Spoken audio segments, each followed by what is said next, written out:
I'll buy this mare. And the price was $25,000. And that was almost unheard of then. But you know what? When you're buying the best, price wasn't an issue. The reason I built Winward Stud right there was because we had Jerry Wells, we had Oklahoma Stud, we had D and Betty Raper had their farm up in Norman. So there were several big farms. Travis Ranch, Golden Valley. That was a hotbed at one time. That was the place. The quarter horse industry.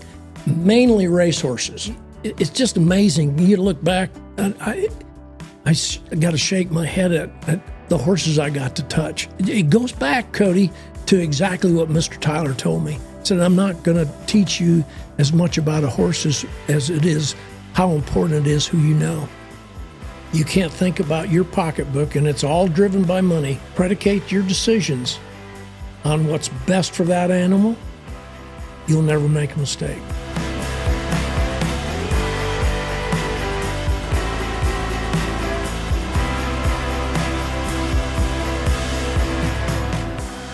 Guys, welcome back to the 817 podcast. This week, I bring y'all back Mr. Frank Merrill, my good friend, who brings so much experience from the horse industry, from breeding farms, studs, mares, even president of AQHA. Frank, how in the world are you? And thank you for coming on. Gosh, Cody, it's an honor to be here with you. Thank you for asking. Absolutely. Absolutely. Well, I know we've got so much to talk about.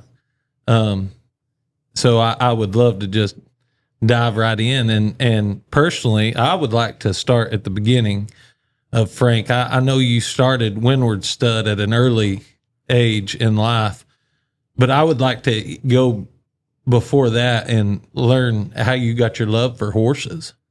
Well, it's pretty easy. When I was 5 years old, I rode my first horse, and it was a polo pony. There was a riding academy and a polo club in Grand Rapids, Michigan, which was 50 miles away from where I grew up in Fremont. So my grandmother used to get her hair done in Grand Rapids, and I was horse crazy before I even got on a horse. My mother used to read Justin Morgan Had a Horse till the pages fell out of the book.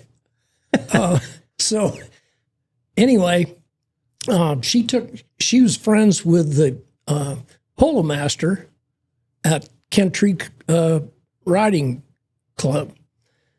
And she arranged for me to have a lesson. So she left me at the farm and went and got her hair done. And I spent the day with a guy named Mr. Bob Bond. Anyway, he put me on, I'll never forget it. It's the most exciting thing I'd had happen at a very young, tender age of 5 years old. So what type of horse would he have put you on then? She was a thoroughbred and very tall from my standards because I was just a peanut, right? Right. But all I can remember is how long that mare's neck was.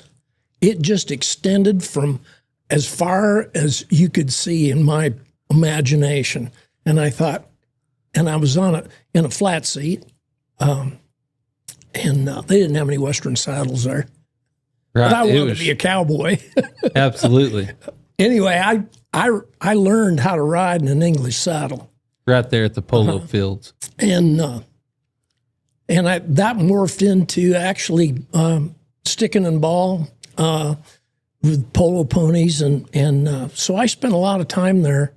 Did you kind of work around the stables and stuff? I mean, you got invested. Yeah, I really did. Knowing you now, I can only imagine. And Mr. Bond was a perfectionist. And I suppose maybe at that early age, he taught me a lot of things that I still hold near and dear today. I get a lot of my friends always kid me about being so neat and clean. A clean barn is a healthy barn, Cody. Absolutely. Okay?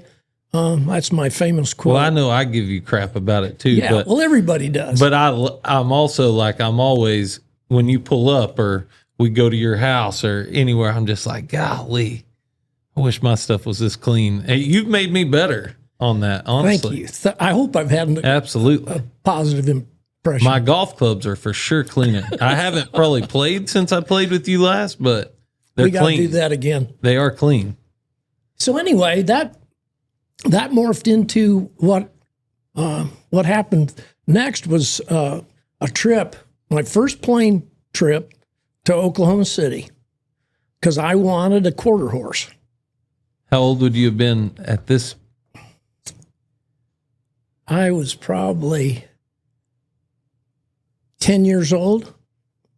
So Mr. Bond took me on a brand of fairways, propeller. You know, we didn't have jets to that extent anyway. And we went and stayed with an old horse trader named Wiley Jones.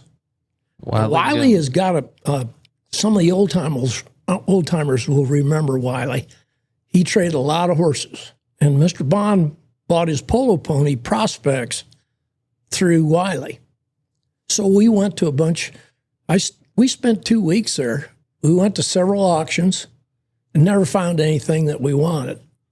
And anyway, it just so happened that the referee at Country Stables was riding a quarter horse mare, and her name was Boomerang. She was beautiful, in my opinion, at that young age, and eventually we bought her. Really, from the referee at the polo field? Yes. Do you remember how she was bred, Boomerang? I know that's I can remember question. the registration number. How's that? Wow. P86 124. Wow. I memorized that. I really can't remember, Cody, how she was bred, but I showed her in 4-H classes, and she was my 4-H project. She was your horse. Yeah. Yeah, you were pumped to and get I her. kept her at a man's place in Fremont named Tommy Thompson. And Tommy really is responsible for teaching me a lot of my horsemanship at an early stage. And he kept my horses. Well, she had a colt, and then all of a sudden, you know, You were in the horse business. The first horse I ever had, though, was a Morgan quarter horse cross that I got out of a riding stable, and I won it in a raffle when I was 8 years old. Really? Yeah. His name was Davy Crockett, and he was wilder than a buck deer. He was? Oh, yeah. He'd run away with me. He'd run into a barbed wire fence. One time he ran into a hot wire, threw me off the front end, and I landed on hot wire and got shocked. Trying to get off Oh, yeah. of it. God, it was a mess. Anyway, the kids in the neighborhood, we'd lived in the country, and the kids in the neighborhood all had horses, and we could hardly wait to get out of school in the afternoon to go race. Everybody go ride, all yeah. we had dirt roads where we lived. No. So bar ditches. Yeah. We just run those horses till they'd give out. You know, I don't know how they stayed sound. So you started showing 4-H and in some clubs around there. Yes.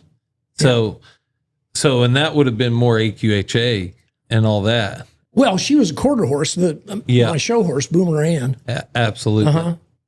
Absolutely. That's I pretty nicknamed neat. her Cara Mia. My mom did, really. And so she was Cara to us. But So is showing like through the 4-H and stuff, is that what brought your love to start Winward? When did you decide, you know what, this is all I'm going to do? There was a lot between Winward Stud and Cara Mia. So I went to military school when I was in 8th grade. And it just so happened they had a riding academy there. So I took my horse to school, and it was in Wisconsin. The reason I went there is my grandfather graduated from St. John's Yes, sir. in 1916 and immediately went to war. He didn't even get his diploma, and he was on a ship going to Europe to fight the Kaiser. Wow. 1916. Yep. And so I went to St. John's. It's called St. John's Northwestern Military Academy now. And I spent 5 years there. And I had Karamia with me for 4 of those years. My senior year, I was cadet company commander, a captain, and I had way too much to do, and I couldn't devote it any time to a horse. So I showed around in some of the local shows in Wisconsin when I was going to school. And then I went to Michigan State University, and I got away from the horses just for a few years. But then there was a horse sale that I happened to get a flyer on, and there was a mare that was leading the halter in the state of Michigan. And her name was Molly CQ. And I went to the auction and bought her and continued showing her and won the year-end trophy. And that's the first grand champion trophy I ever won was with that mare. And I was so proud of that. I wired it on top of my pickup, on the hood of my pickup, so I had a hood ornament and drove it home. Oh, that was fun. That's awesome. So do you remember what you paid for that mare? $4,500. $4,500. That was a lot of money. A lot of money back then. That would have been in 1967 or 68. Wow. So then I really had the bug, and I was going to school. I really wanted to be a horseman, and Michigan State wasn't the place to teach me what I needed to do or know.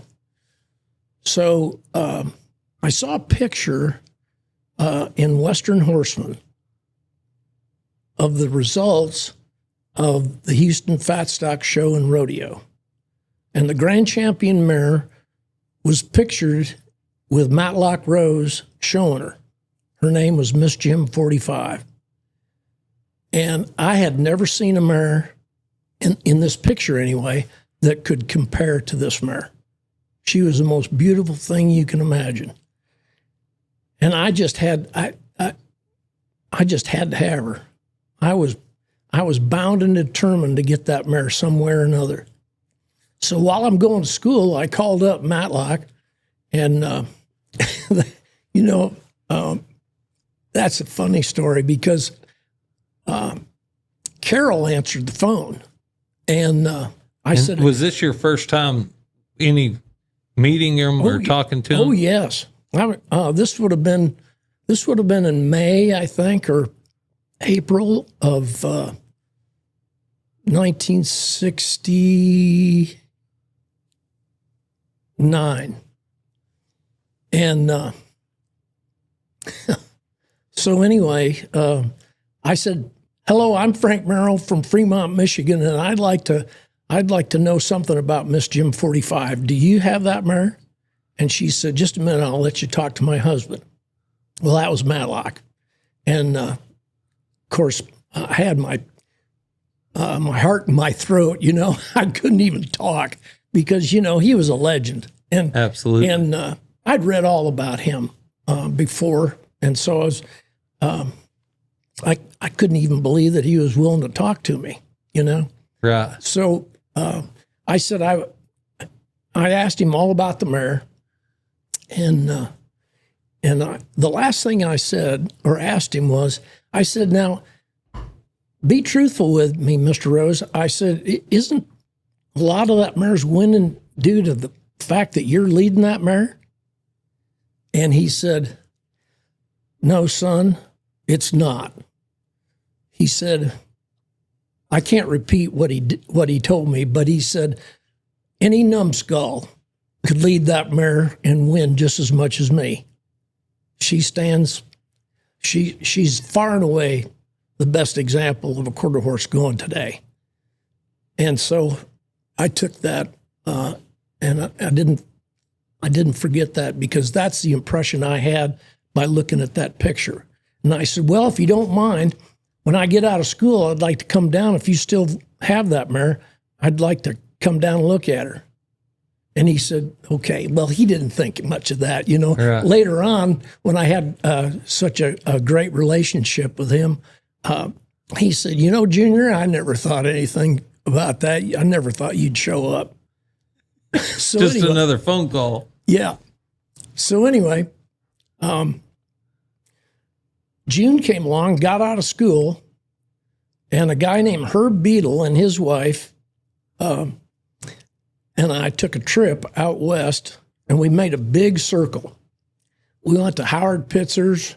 We went to Joe Kirk Fulton's. He had a mare called Honey K-Bar and Quincy Miss that were leading the halter at that time.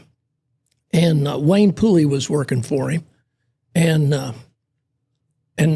Howard Pitzer had several mares. Miss Buckets was probably the best mare that I was interested in at that time. And but I wanted to make this full circle because I always had Miss Jim in my mind. So we got to Gainesville, and before that, Joe Kirk wouldn't sell either one of those mares.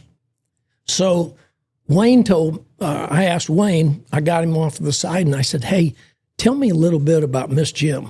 And he said, "Son, they ain't no better mare going." He said, "These mares are good, but not great. That mare's great, and there's not another one like her." Well, that even got me more interested, right? You're ready to get to Gainesville. You bet. So we get to Gainesville, and I call up Mr. Tyler. George Tyler and Matlock Rose owned that mare. And I said, I told him I was Frank Merrill, and I was Fremont, Michigan. I was here to look at Miss Jim 45. And he said, "Meet me at the Kurtwood Cafe, 8 o'clock tomorrow morning, and we'll go out and look at that mare." So he took us out to Matlock's. And Leo Huff was working for Matlock at the time. And that's another story in and of itself. But Leo's such a near and dear person in my life. I just Really? Love that man. So anyway, we get all the cordials and everything else. I go up to the front door at Matlock's, and I knock on the door, and Carol comes, and of course her version of this story is embellished over the years, and she likes to tell it. But suffice to say, I told her who I was, introduced myself, and then that we were here to look at that red dun mare, Miss Jim. And so anyway, we got out to the barn. Matlock told Leo, he said, "Go get that mare out, lead that mare out of her stall." Well, Leo had a rope halter, a Johnson halter, put that on that mare, and I'm standing, about 15, 20 feet away from where her stall was. And he no more got her head and neck out of that stall. And I knew right then and there I had to have that mare. Yeah. So anyway, we made the deal. I didn't have enough money to pay for all of her at one time. So I had to, I made a deal with Mr. Tyler to pay the remaining $5,000 in a couple months. So, and they let me take the mare home. Really?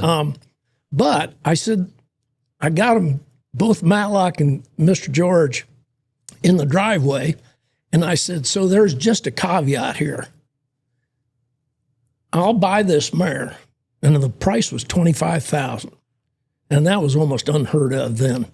But you know what? When you're buying the best, price wasn't an issue. Right. And the quality was so far and away above anything else going. She was just a miraculous mare. Just, it's hard to describe how good she was. But right. you can ask all the old horsemen that still remember, and they'll say Miss Jim was the greatest mare that ever walked the earth. So I said, I want to leave school because I'm not learning what I want to learn. I want to go to work for you guys. And the deal is, I don't want a wage. I want an education. I'll pay my way, my own way, and I'll work just as hard as any hand you got. Well, Matlock looked at George and he said, Georgie, this will never work. He's a Yankee. he's not going to make nothing out of himself. I'm out. And Mr. George said, Rosie, that's the best offer we've had today. And he said, I'll tell you what, the Button, he called me Button, which was an old cowboy's term for a youngster, right? Yes, sir. And he said, the Button can live with me. He'll work half days for me and half days for you. And occasionally I'll give him a meal if he's working hard enough. So Matlock said, George, I think you're making a mistake. But he said, if that's what you want to do, I'm in. So I left school, didn't go to school that fall. No, I want to correct myself because I did go to school that fall, but I left after Christmas, first semester, and I only had 2 semesters to graduate. But I'm going to tell you, Cody, it was the best thing I ever did for the rest of my life. As soon as I got out of school for Christmas vacation, Mr. George wanted me to come down and visit. So he took me to the fraternity, my first fraternity, and guess what? Matlock won the fraternity that year. So, I mean, this was just kind of a storybook deal. And so, anyway, I packed my duds and put it in my pickup, and I moved to Gainesville. Drove all the way down to Gainesville from Fremont, Michigan. Did you take them mares with you? Stretch Bradley comes into the story then. Stretch was a great horseman from Ohio, Hilliard, Ohio. Clark Bradley's father, okay? And Stretch, I hired Stretch to show this mare, and I bought a stallion. Mr. George got me to buy a stallion called Blue Simone. And so he showed those 2 horses in 1970 while I was in Gainesville trying to learn how to be a horseman. And Miss Jim won the halter title, and Al Dunning had a horse, and I didn't know Al from Adams off Ox, but turned out to be one of my best friends. I was about to say, now y'all are pretty tight. Yeah, so Al owned this horse called Ricky Bonanza, and Ricky was leading the stallion category, okay? Miss Jim was far and away the leader in halter points, so she won the title. And Al and I were going back and forth, showing these 2 studs against each other. Bill Edmondson was showing him for Ricky for Al, and Stretch Bradley was showing Blue Simone for me. And so we went back and forth. And then occasionally I'd meet Stretch on the road, and I'd show the mare. And like I showed her at the Texas State Fair, in the Congress, the Chicago International. She was grand champion mare. And, you know, Matlock's prophecy came true. You know, I didn't know anybody and had very little talent at that time. And I just led that mare out. And, you know, most judges would set her off by herself, and then they'd use the rest of the class to compare her with to get their 2nd, 3rd, and 4th place horses. It was Mr. George said, he said, Button, I want you to do one thing when you show this mare. He said, I want you to show her in a plain leather halter and put 2 brass nameplates on either cheek. It says Miss Jim 45. He said, that's for the dummies that don't know any different. I laughed at that. And because she had a reputation by then, you know, and when I led her into those classes myself, Stretch had a great reputation, and but nobody knew me. But it didn't matter. It didn't matter when you showed that mare. That's how good she was. Wow. Politics were out the gate when she walked in the door. That's pretty cool. That's pretty cool. So how long were you in Gainesville? 2 years. 2 years. Yeah. And where does Roro come into all this, well, Robin? So So I got to tell you that I left a formal education at a university, but I went to the school of hard knocks. Yes, sir. And it's the best education I ever got. Those 2 years in Gainesville set the tone and the foundation for the rest of my life. And I made such a nuisance out of myself with those two men, George Tyler and Matlock Rose. I'd ask questions incessantly. And one day, Matlock said, "Would you stop?" He said, "At supper time, after we're finished, you can ask the questions you need to know. But we got too much work to do, and I can't stand here and answer every question you got." And he laughed. Right. I mean, they couldn't have been any kinder, but they're very stern, very stern. Boy, Right. I'll tell you what, I took some cussings, and nobody could cuss you out like George Tyler. I got to tell you, he's an old Irishman. And funny thing, at George, I got there, gave me the duties that I had to perform for him and what have you.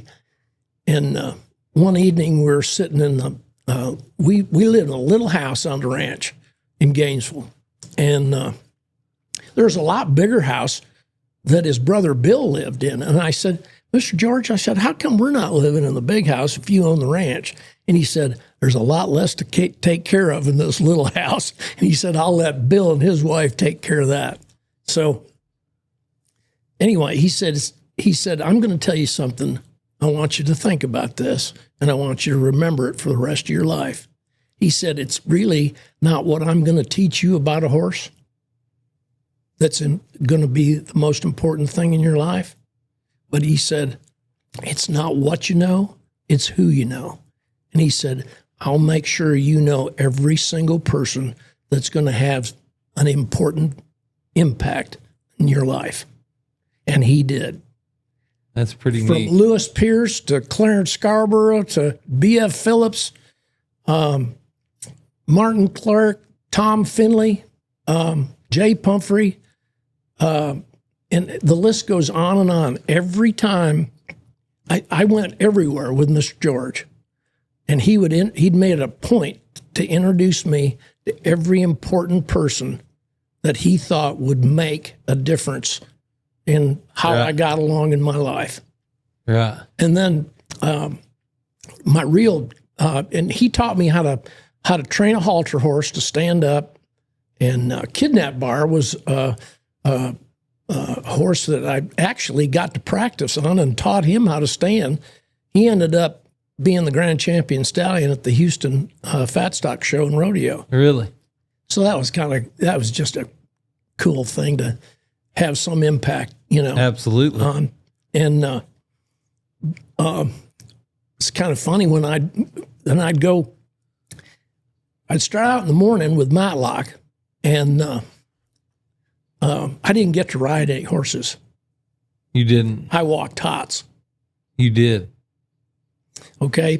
For the longest, I never thought I'd ever get on a horse. Okay. So one evening after supper, Matlock says, "You want to ride a cutting horse?"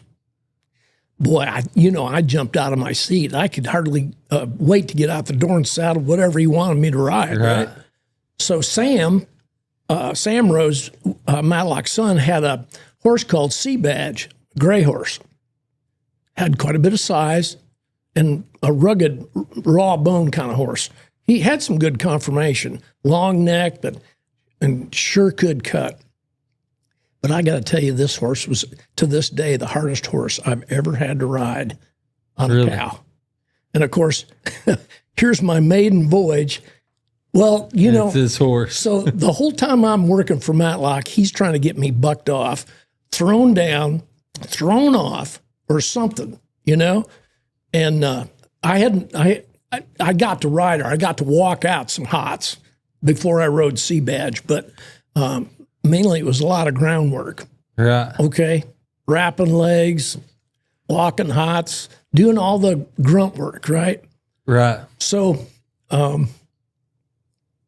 So everybody comes out to watch, Leo, Carol, Matlock. A whole lot of Yeah, them. yeah.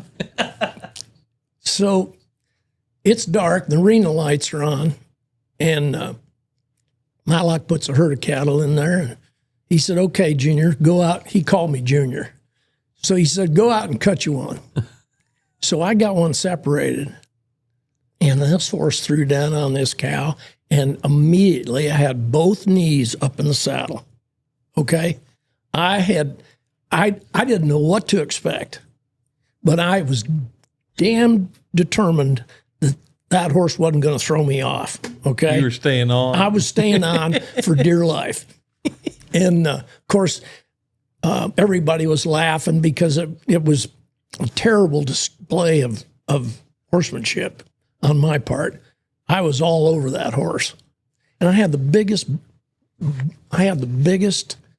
blister on the palm of my hand. From the saddle. Oh, God. It was just terrible, Cody. And so anyway, I guess I must have impressed him. At least I didn't get thrown off, right? So then I got to warm up horses. And after the futurity, James Kinney won the futurity on Uno Princess.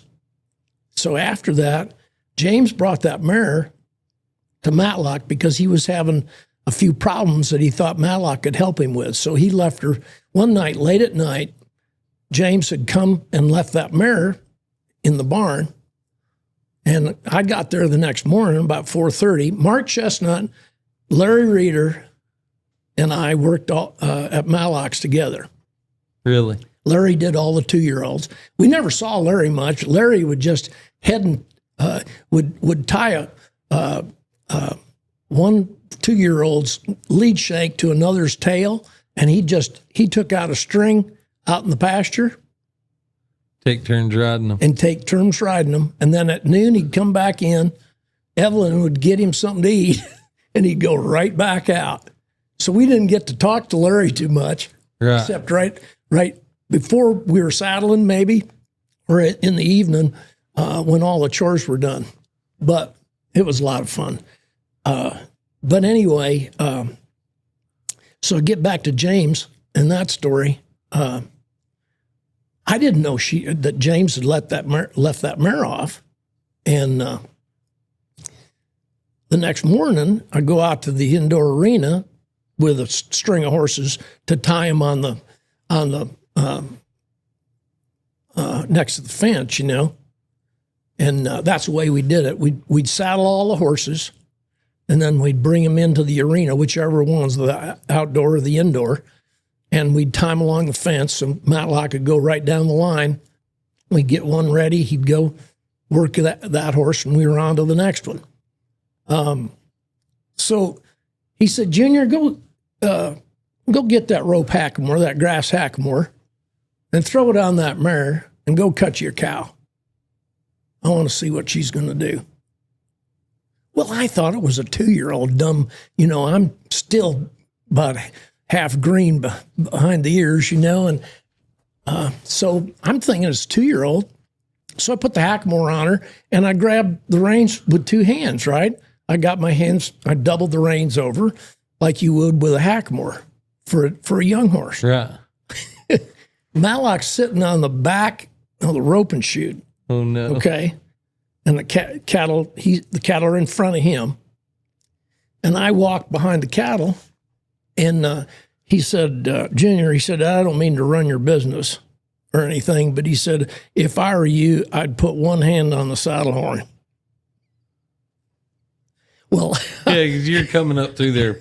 yeah, I'm just, I'm scared. Ready to work a colt. Right? Yeah.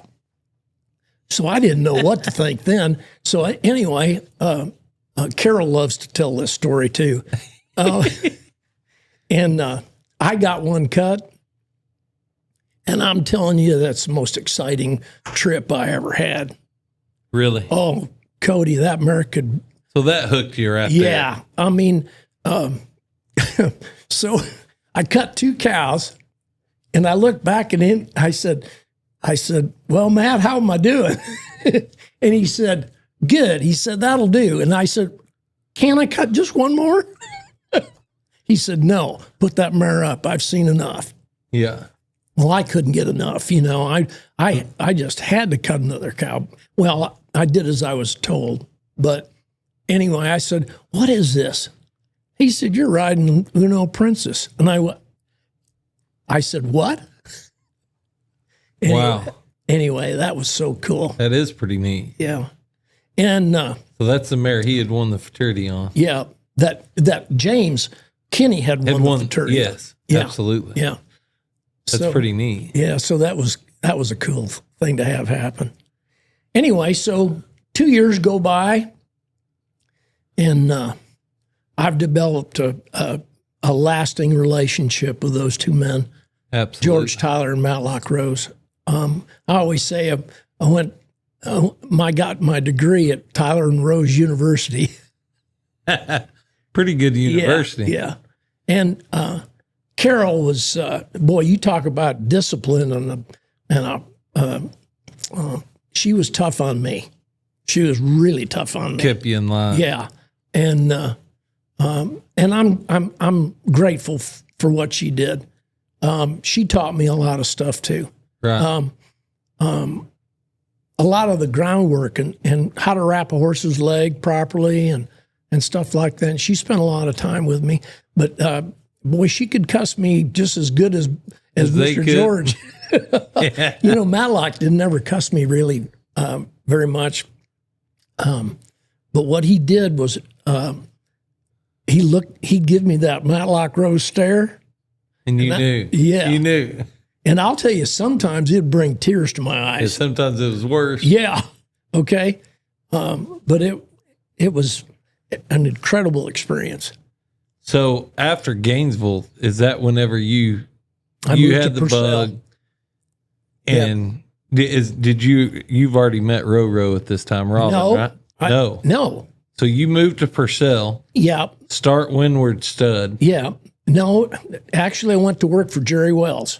Okay. Yep. And so, I said I went to college with Matlock and Mr. George. I went to grad school with Jerry Wells. I got you. I like that. Jerry and I were like brothers. We developed that, and his brothers. They just welcomed me as part of the family. As part of the family. So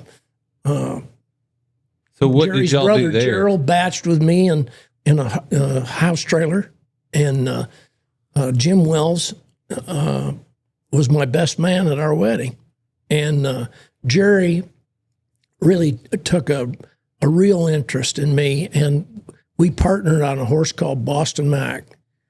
Boston Mac was a racehorse that became one of the most incredible halter horses that we've had in our industry, Really? and a sire.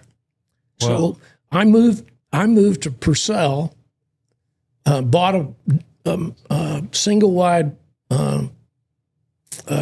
trailer house, and Gerald moved in with me, Gerald Wells, and Jim Wells and his wife Janie lived right next door in another trailer house on Jerry's ranch. And we started breeding and standing Boston Mac. And he had an incredible show record, undefeated in class, and I think he only lost Grand Champion and was reserve instead only 3 times in his career. And we started out breeding. First year we bred 100 mares, $600 stud fee. And back in 1971, that was pretty darn good. And a lot of mares, too. You bet. And so I learned a lot of stuff from Jerry and Jim and Gerald about standing stallions, handling stallions, and breeding mares.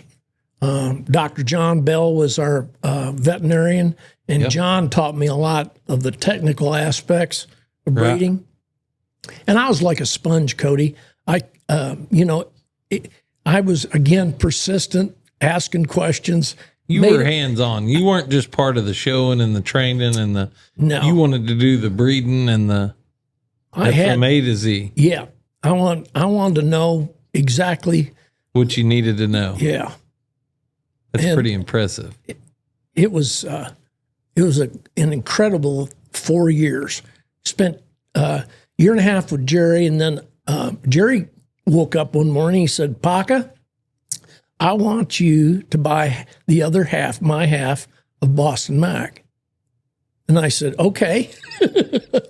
He said, "Now listen," he said, "I'll let you stand him here because we got the breeding facility. You can, but you're going to, if you will, here's what I want. I want $50,000 for my half." I said, "Okay, that's good. We'll make a deal right now." So Jim, his brother, worked for me standing Boston Mac at Jerry's place. And then Gerald and I started building Winward Stud. We bought 100 acres. I did. And Gerald helped me build fence and manage the construction and stuff. Yes. And I was 23 years old, Cody. That's pretty neat.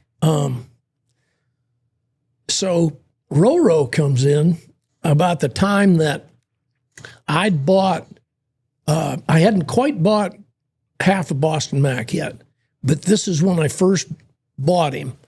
And Jerry introduced Robin to me at the Congress one year.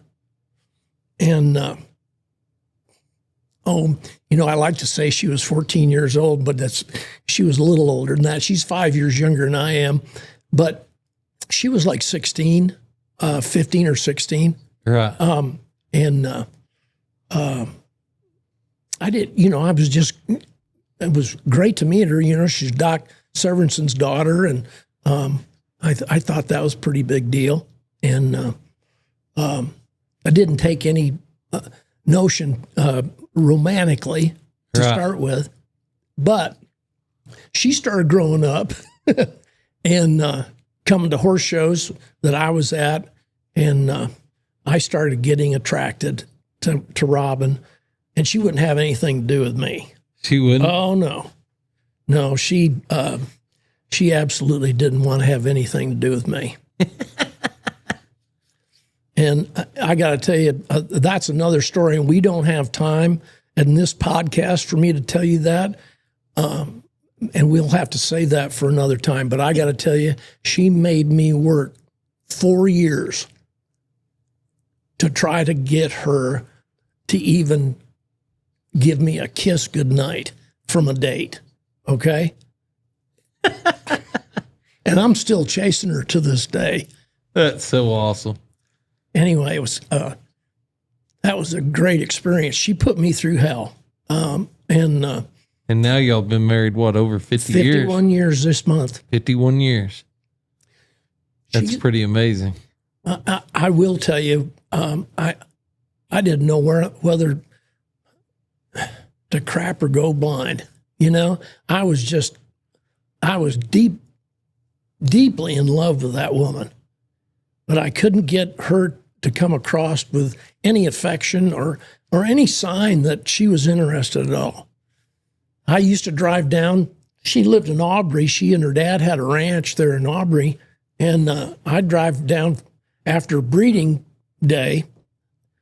I'd drive down there to take her to a movie or just to have supper or something. Her whatever. Yeah, her grandma. Grandma Ora lived with Robin, and then Yvonne would come once in a while, and she'd be there.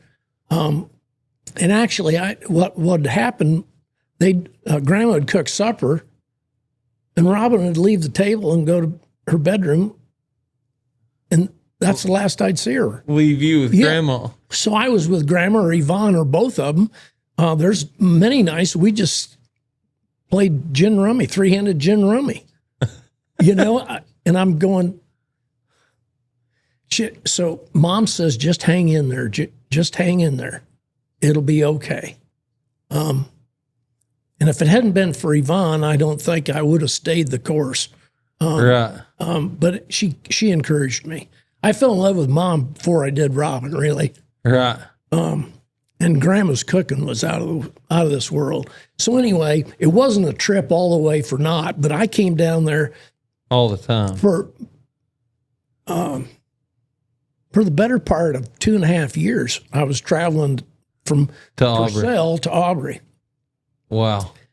And not getting anywhere. So we're at the Congress, and I said, it's time to fish or cut bait. And I went up to Robin, and I said, look, here's my intention. I'm not sure, but I think I love you. And I want to know how you feel about me. She said, I can't talk to you right now. I'm in the middle of showing, and so are you, and we haven't got time. We can't discuss this. You come down next weekend after the show's over with. Come down, and we'll have a talk. So you had to wait. So anyway, it's kind of cool. We were sitting in her den, and there's 2 easy chairs, and there's a table with a lamp on it. And Robin's looking underneath this lamp at me, and I'm looking at her like this. And I told her how I felt. What I wanted, I just wanted a chance to really date her, to get to know her, and for her to get to know me. Right. As good as we could, okay? Just a chance. That's all I was asking. And she looked under that, and she said, you know, Frank Merrill, you're the most persistent son of a bitch I've ever met in my life. She said, I'll give you a chance. I knew. The rest is history. Yeah, so I knew I was at first base and trying to steal second, right? Yes, sir. Anyway, it all ended up good. That's so awesome. So when you're in Purcell, how long did it take to really take off building Winward Stud? We built that. Because it got huge. Yeah, it did. We got that ranch, the formal portion of the ranch, built in 1 year. And as soon as I got through breeding mares, I was running over there to my place to help Gerald. And we had a construction crew. Gerald and I built most of the fence. We didn't weld it, but we set the posts, ran the top rail, and the shot line that we used. Right. And that was a pretty amazing place. That's the first pre-work I ever went to was on that place. You know, at one time, Cody, we had almost 1,000 acres. Right there at Purcell. And during the 80s, we were breeding over 1,800 head of mares. Wow. And that was before ship semen. You talk about a business house and a workhouse. It was just nonstop. Yeah. We had 2 crews that worked 24 hours a day. 12 hours on, 12 hours off. Wow. And I still don't know how we did it. Robin looked at me one year about the middle of June, and she said, you know, you look terrible. I used to wear a 33 size jean, waist, and I was down to a 28. And my cheeks were like, hollow. I looked like I was from a death camp, Right. And I, of course, me, I'd be a smart ass, and I'd say, well, have you looked in the mirror lately? Yeah. Robin was pretty thin too. She worked just as hard as I did. And, well, it's pretty cool what all y'all built there. Yeah, looking back. And the horses that went through there or were created there. Amazing, Cody. We managed over 100 head of horses, stallions, during the 40 years that we had Winward Stud. That's pretty cool. And then had a lot of practice breeding mares. Absolutely. And I'll bet we bred, 25, 30,000 head of mares. So was there anything at that time like Winward Stud, or was it? Sure. Now, so the reason I built Winward Stud right there was because we had Jerry Wells, we had Oklahoma Stud, we had D and Betty Raper had their farm up in Norman. So there were several big farms. Travis Ranch, Golden Valley. That was a hotbed at one time. That was the place. The quarter horse industry, mainly racehorses. And then Jerry and I had some show horses, but what really made Winward Stud gin was the race horses. Really? Mm-hmm. Wow. We stood thoroughbreds and quarter horses. Wow. And I met so many influential people. It's just like Mr. George said. He says, "Not what you know, it's who you know."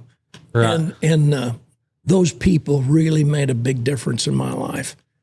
That's a lot of people that I still see today that remember breeding a mare at Winward Stud. That's pretty cool. Yeah. I bet that is neat. Yeah. So back then, while you're building all that and the business is booming and growing, are you still able to ride any cutting horses, or where is that at? Yeah. At this time, that's my first love, and so you're breeding horses and stuff, but at the same time, so every chance I'd get, I'd beat a path to Gainesville. Okay, which is close to Aubrey, right? It's 100 miles. It was 100 miles, door to door, from my house to Matlock's. Matlock had some horses for me, and we had some good ones too. Selena Sand won the Tropicana fraternity. That Al showed and trained her. I bought her from Matlock when she was a yearling out of one of his sales. And he gets me to the side before the sale, and he said, "Junior, listen to what I'm telling you. You buy that mare." And I said, "Yes, sir." She was a good one. Yeah, she was. He said, "She's a champion. I'll bet my life on it." So I did. Anyway, we had some great horses, and then Royal Santana came along. And, another great horse. And that's after Matlock and Carol got divorced, and Matlock moved to Aubrey. So I spent a lot of time there in Aubrey. Right. And, I've been lucky enough to have some really, really good horses in my life. Several great ones. Miss Jim 45 and Royal Santana and Boston Mac. Were those your three? Yeah, and then the Jazzy Little Lena he was a rope horse like nobody else had at the time. That's the one Tyler learned to rope on, right? 3 calf rope titles in a row. Yeah. 3 years in a row. Yeah. Besides the heading and the heeling. Right. And he won 4 or 5 youth titles, maybe more than that. But honor roll title, youth honor roll titles, he won 8 of those. Wow. With that horse and another horse called Brinks Olena.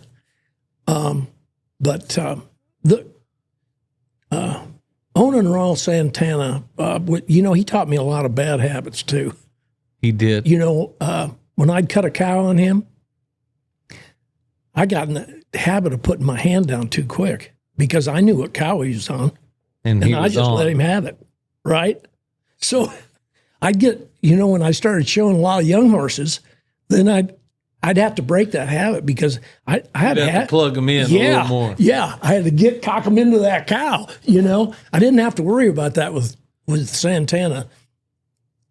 I was along for the ride, Cody. That's how great that horse was. I wish you could have seen him. He was buried right there, too, by the arena, right? He named the indoor arena the Royal Santana I was about to say, I remember that arena. Yeah. So when did y'all build that arena and stuff? In 94. In 94. Uh-huh. And it took us a good while, of course, to build the arena. Right. And then that... So what led to that? Just time, we were working our horses in the roping arena, our cutting horses. Yep. I can remember Tyler helping us. Del Bell was working for me then. And Del Bell was? Yeah. And Chris Benedict came, and Al came before the fraternity to work their horses. And because the World Show was going on at the same time, so they were showing our horses at the World Show and working our fraternity horses. It snowed one night, and we didn't have any other place to work, right? And Tyler was just a nipper. But he had this big horse called Bunyan, and we put him in the corner. Tyler's Bunion. in his snowsuit. It was that cold. Oh, We're working no. horses, and he's sound asleep. Oh, no bunion. Dell said, Frank, have you seen Tyler move? And I said, no, I haven't. I wasn't paying attention. He said, I think he's asleep. He's either enough, asleep or froze. He was sound asleep, Cody. Oh, That's awesome. God, that was so funny. Anyway, we roughed it for quite a few years. And it was a long time before I even had a horse walker. Really? Mr. George didn't believe in horse walker. Okay. Matlock had one, but Mr. George believed in exercising each horse individually in a round pen. Really? Like turning them loose and jipping them around? Mm-hmm. Do you ever know what his take was on that? Just no control. The quality of exercise. He long trot that horse. In fact, Jerry was a student of both Matlock and George's. He went to work for them at an early age as well. Who's that? Jerry Wells. Oh, Jerry did. Yeah. And a lot of those habits just spilled over. Yep. And I kept them. Jerry had a horse walker, but we hardly ever used it. Right. And Mr. George thought that you could teach so much to a horse on the ground, in a round pen, manners, discipline, and responsibility. Which, boy, that's the truth. I mean, if you got the right guy in there jipping one around and getting their mind to thinking and especially a stallion, getting their feet right. Yeah. Now, I'm going to tell you something. Those three people, Jerry Wells, Matlock Rose, and George Tyler. There's no three people that I can think of that could teach a stallion better than those three. Really? And I got the benefit of their knowledge. And I used it every day. When we had, at one time, we had 22 stallions in the stud barn at Winward Stud. Wow. And I'll guarantee you, every single one of them would come right up to the door and meet you when you opened it. There was no ass turning that went on in that barn. And every one of those horses were mannered. And if they weren't, they sure got a lesson. Right. And I had some rank ones. But when they left, they weren't. They went to school. Yes, sir. That's pretty neat. I've always heard great stories of Matlock and them studs. And No better with a stallion. really? Nobody better. That's pretty neat. He wouldn't take any guff off of them. He wouldn't? No. And he said, the most important thing that stuck with me all my life really is, he said, Junior, don't pick at that horse. He said, show him where he's wrong, scold him, and leave him alone. That made a lot of sense to me. And you see a lot of people from time to time, they'll pick on a stud and trying to get him to get a different attitude, calm down, what have you. All you're doing is exacerbating the problem. Do it. Make sure you do it where he doesn't forget it, okay? And then leave him alone to think about it. Right. He'll be a better horse when you come back. Bubba Cassio, my brother-in-law, that's another story in and of itself. Matlock and Bubba are best friends. And so I know there's some good Bubba stories. Oh, man. We haven't got time to talk about that. But I got to tell you, Bubba was a great influence in my life, too. And really, as far as racehorses are concerned, there's another man that was a big influence in my life, too, and that's Blaine Swanevelt. Blaine was the leading quarter horse trainer, all-time leading quarter horse trainer for many, many years. Wow. In fact, the leading trainer award that AQHA gives every year is named after Blaine. I got you. And so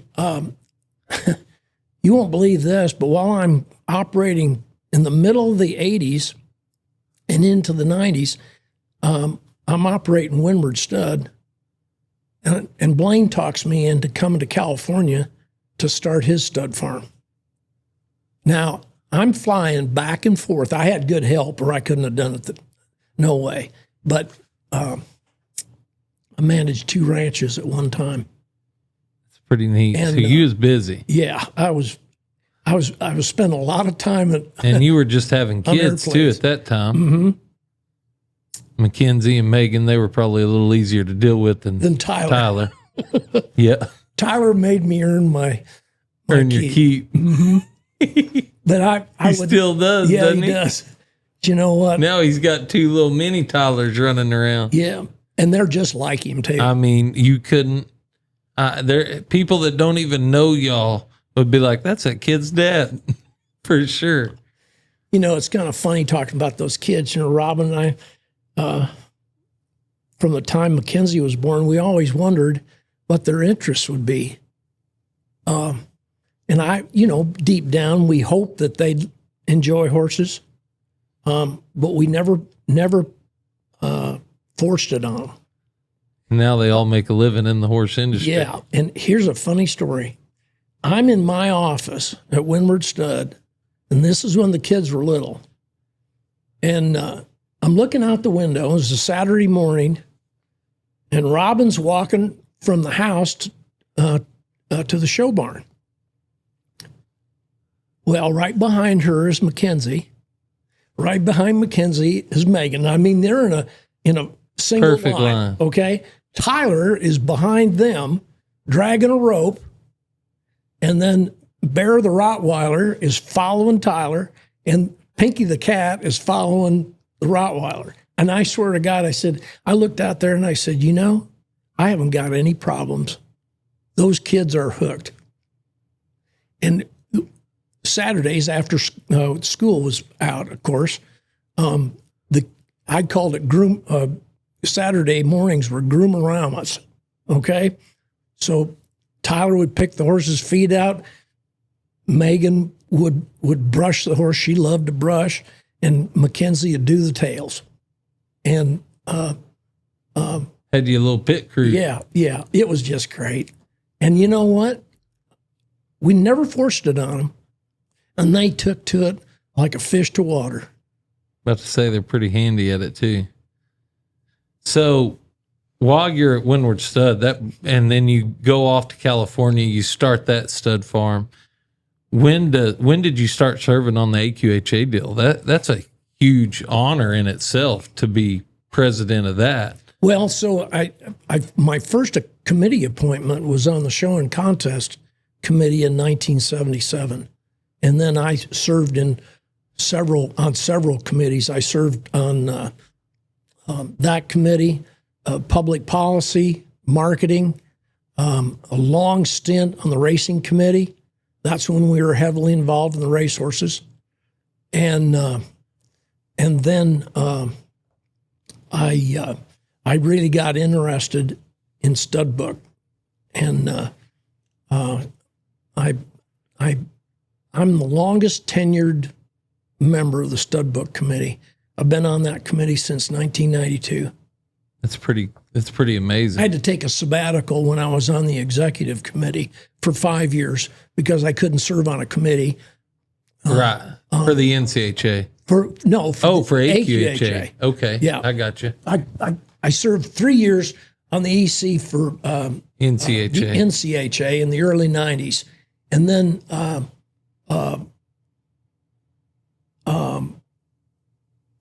well, maybe it was the late 90s. I'd have to look at my resume to see what years I did spend as a member of the EC. You know, Cody, I think it was very close to the time that I was on the EC for the AQHA. Really? So anyway, doesn't make any difference. I served in both capacities, but in 2003 was my first year on the EC for the AQHA, and then 2007 and 2008 I was president. That's amazing. So from the start of Winward Stud, to today, which you also helped Jeremy Barwick at Valley, and man, what y'all have done down there. Now, I would say that's by far the mecca of, if you want to breed a horse. Well, so let's not get ahead of ourselves as far as chronological order. I sold, Robin and I have been through at least 3 depressions or recessions in the horse business. 1973 was the first one. Then 1986, when we had the Tax Reform Act of 86, which caused no more passive investment in the horse business. That wasn't the only thing it did. It was far greater reaching than just the horse business. But that nailed you, because that's what you were in. Business, and all of most of the people that were my investors or my owners were passive, and they couldn't write that off any longer. So they got out of the business.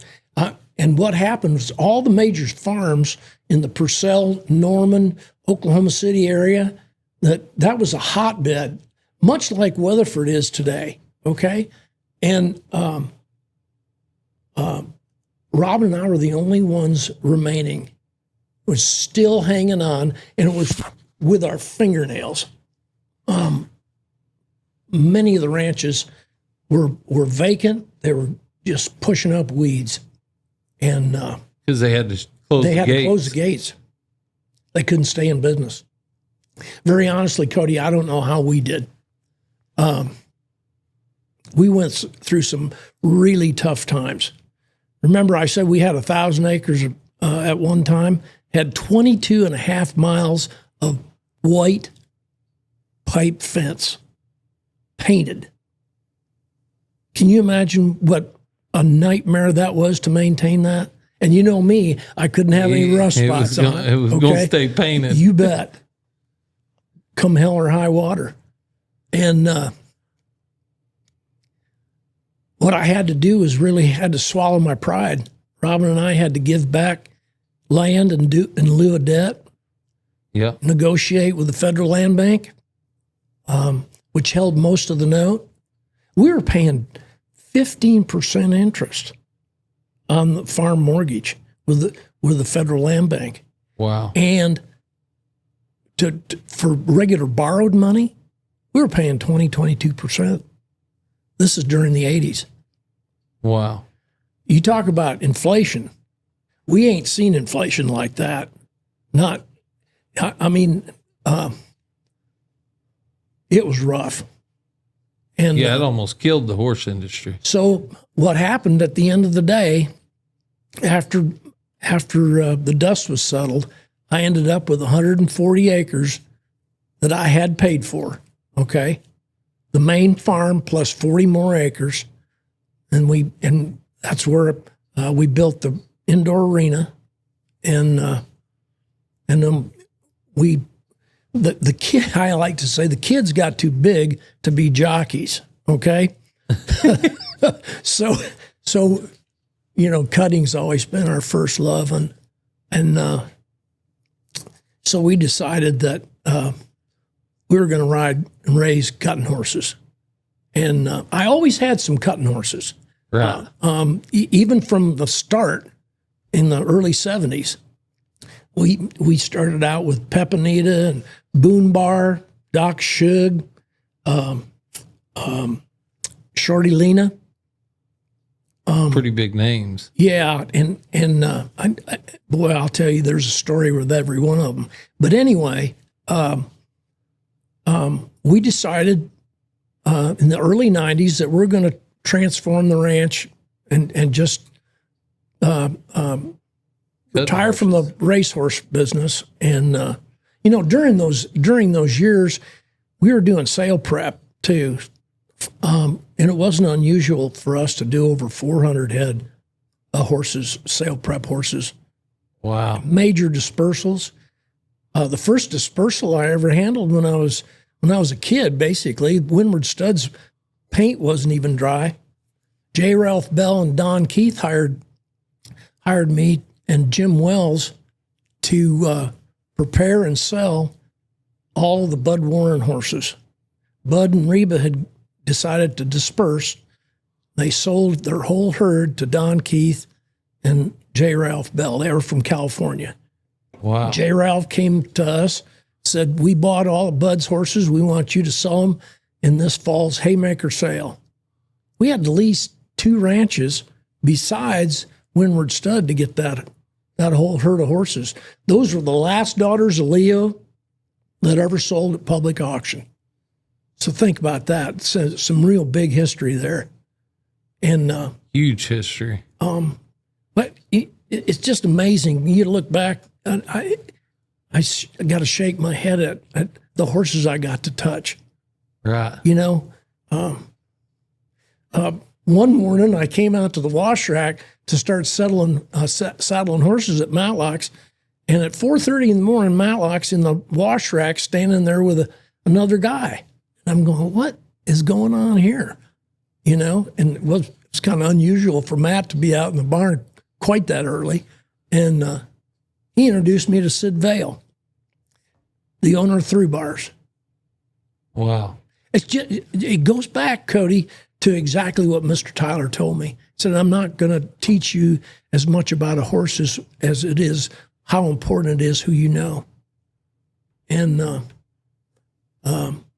you know, I think of all the great horsemen that have touched my life. Walter Merrick, he was like John Wayne to me. Right. Anyway, a lot of them came from the racehorse industry, but they were horsemen. And, you know, a lot of them had working horses too. Right. You know, Joe Kirk, for instance, owned the dam to Little Peppy. Right. You know, there's a lot of crossover in our quarter horse business. Absolutely.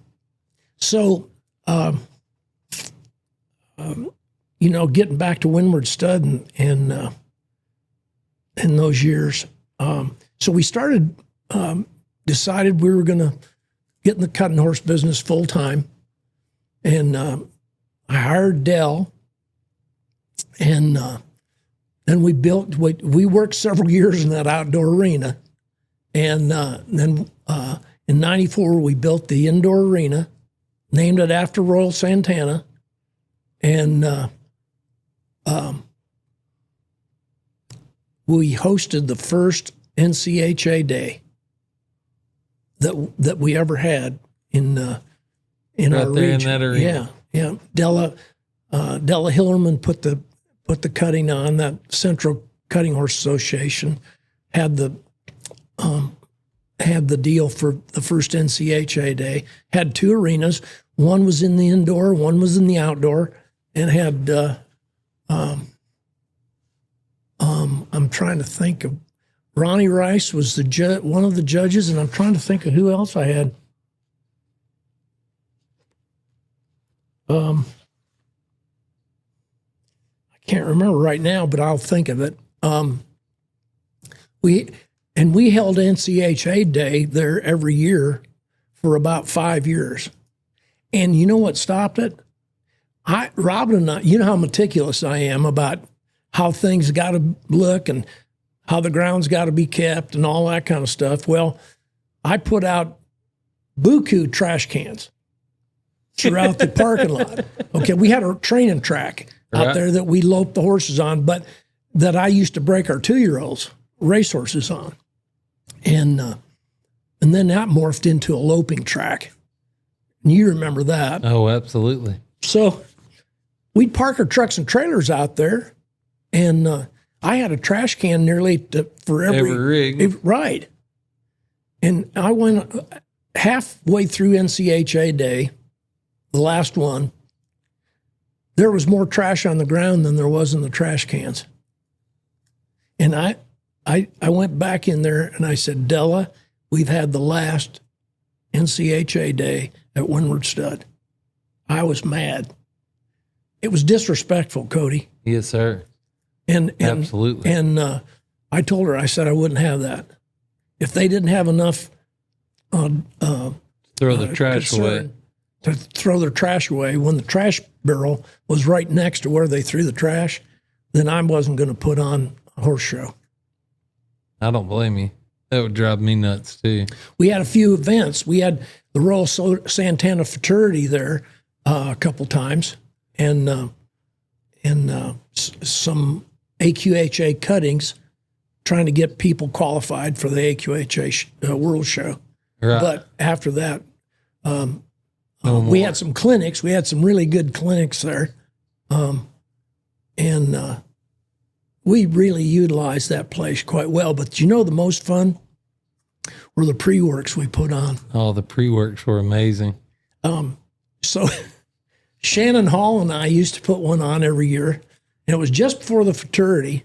And I used to call it the Shannon Hall clam bake. And he said, "What does clam bake mean?" I said, "Well, it's kind of a play on words with Bing Crosby used to have a clam bake golf tournament out in California." So I said, I just thought that'd be kind of a cool name. Shannon said, "Well, it doesn't have anything to do with baking clams." Anyway, I had to explain the whole thing to him. We had such a good time. And so we'd put one on earlier than that. We had 2 a year. We'd put one on earlier in the year, and it was the invitational, okay? So Shannon's and my work were sort of on a first-come, first-served basis. Right. But I'll tell you one thing. You'll appreciate this. We didn't have pre-work until I called Terry Riddle and made sure he was coming. That's pretty cool. And Bill right after that. I dearly love that man. They're awesome. Both of them. Bill, he's going to come on here when we get Is back he? from Vegas. Yeah. So Terry used to get the biggest kick out of teasing me. And you know what? I loved every minute of it. But the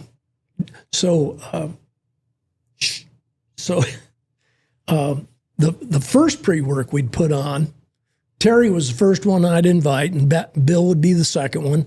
And then David Stewart and I would meet halfway from, this is when Stewart was living in Winnywood. Winnywood, yeah. We ate breakfast at a cafe, and we'll do the draw, okay? We made sure those two had good draws. But they had to put up with some bad ones too, okay? Yeah, because they probably had lots of horses. Yeah, they did.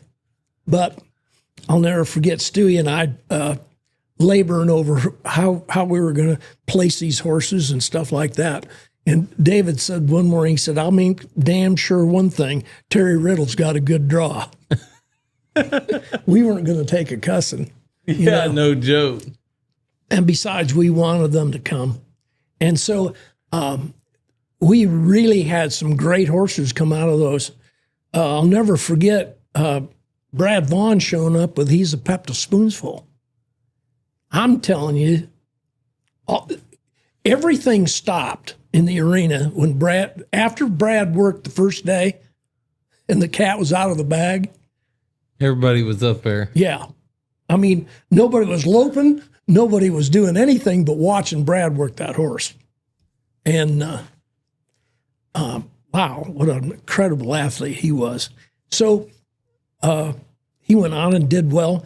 Didn't win the fraternity, but Dave and Stacy bought him right there the night before the fraternity. McDavid. Yep. And so the most fun, or the best story that ever came out of that was Shannon. I was helping Shannon, and he was working Shania C. And I remember I had a great relationship with Larry Reeder, and I remember the night I was there, the night that he won on her mother, I'll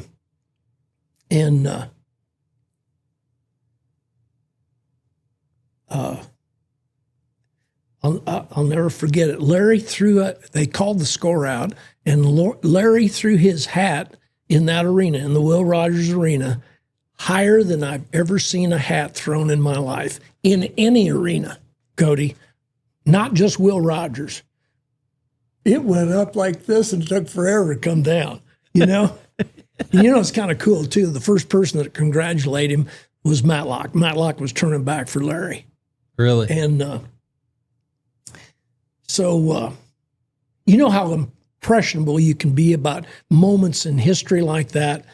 I'll never forget it. So I'm thinking, after I'm turning back for Shannon, and this mare looks so much like her mother. And you were having flashbacks. Yeah, and I thought, he could win the fraternity. All he's got to do is repeat what her mother did. Okay, so Shannon walks out, and I stop him before he gets past me, and I can't remember. See, who was it? I think it was Phil Hansen that was turning back on the other side. So I said, hold on just a minute, Bluey. I said, I just had an epiphany. And of course, Shannon had to ask me what an epiphany was. So I explained to him what that was. And I said, Shannon Hall, you're going to win the fraternity this year on this mare. And he said, how could you ever say that? And I said, because I saw her mother do exactly what she's doing in this arena. And if she duplicates that, you're going to win the prize. And I said, I know what I'm talking about. Shannon couldn't believe it. And you know what, Cody, it came to pass. I just got lucky with that prediction. But I'm telling you. Yeah, you seen it. I seen saw what you needed to see. I did have an epiphany. Okay. That's pretty cool. I'll never forget that night. You got to watch some great horses go through them pre-works, I bet. Oh. Can't even probably start to name the ones that. There were some great horses. And I think we put on the best work. Of course, I'm jealous because, but we were meticulous about cattle selection, how we settled the cattle. We didn't take a whole lot of time settling those herds. And we tried it every way. We'd kick a herd in there, and then we'd add to it, or we'd settle a herd, each herd. And I got to tell you, very honestly, I think the best works we had was when we settled each herd. Right. And not added to them. Added to them, yeah. Gives you a more realistic feel, too. Yeah. And of course, Terry and Bill were always there giving advice. Stewie and I called Terry the cattle master. As he was. Yes, he was. I miss him. I can't tell you how much I miss him. I didn't get to know him great. Obviously, he wasn't here very long since I've been in this, but what little I did get to know him, man, he was full of life, wasn't he? Well, the only person I could compare him to is Matlock. Really? Yeah. Terry and Matlock had quite a bit the same attitude. Really? Gruff on the outside, but a heart of gold on the inside. Right. And that's pretty neat. Anyway. And two of the greatest horsemen that'll ever have straddled one. I think a TR about every day. Really? Something happens. Of course, I think about Matlock and Mr. George, too. Every time I saddle a horse, I think of Matlock. And I'll tell you why. I used to saddle, I just threw a saddle on a horse and I'd get the breast collar, He said, Junior, stop what you're doing right now. I said, what's the matter? He said, I'm going to teach you how to saddle a horse right. First the cinch, okay? Yes, sir. He said, don't snug it up. Just pull it so it's just there.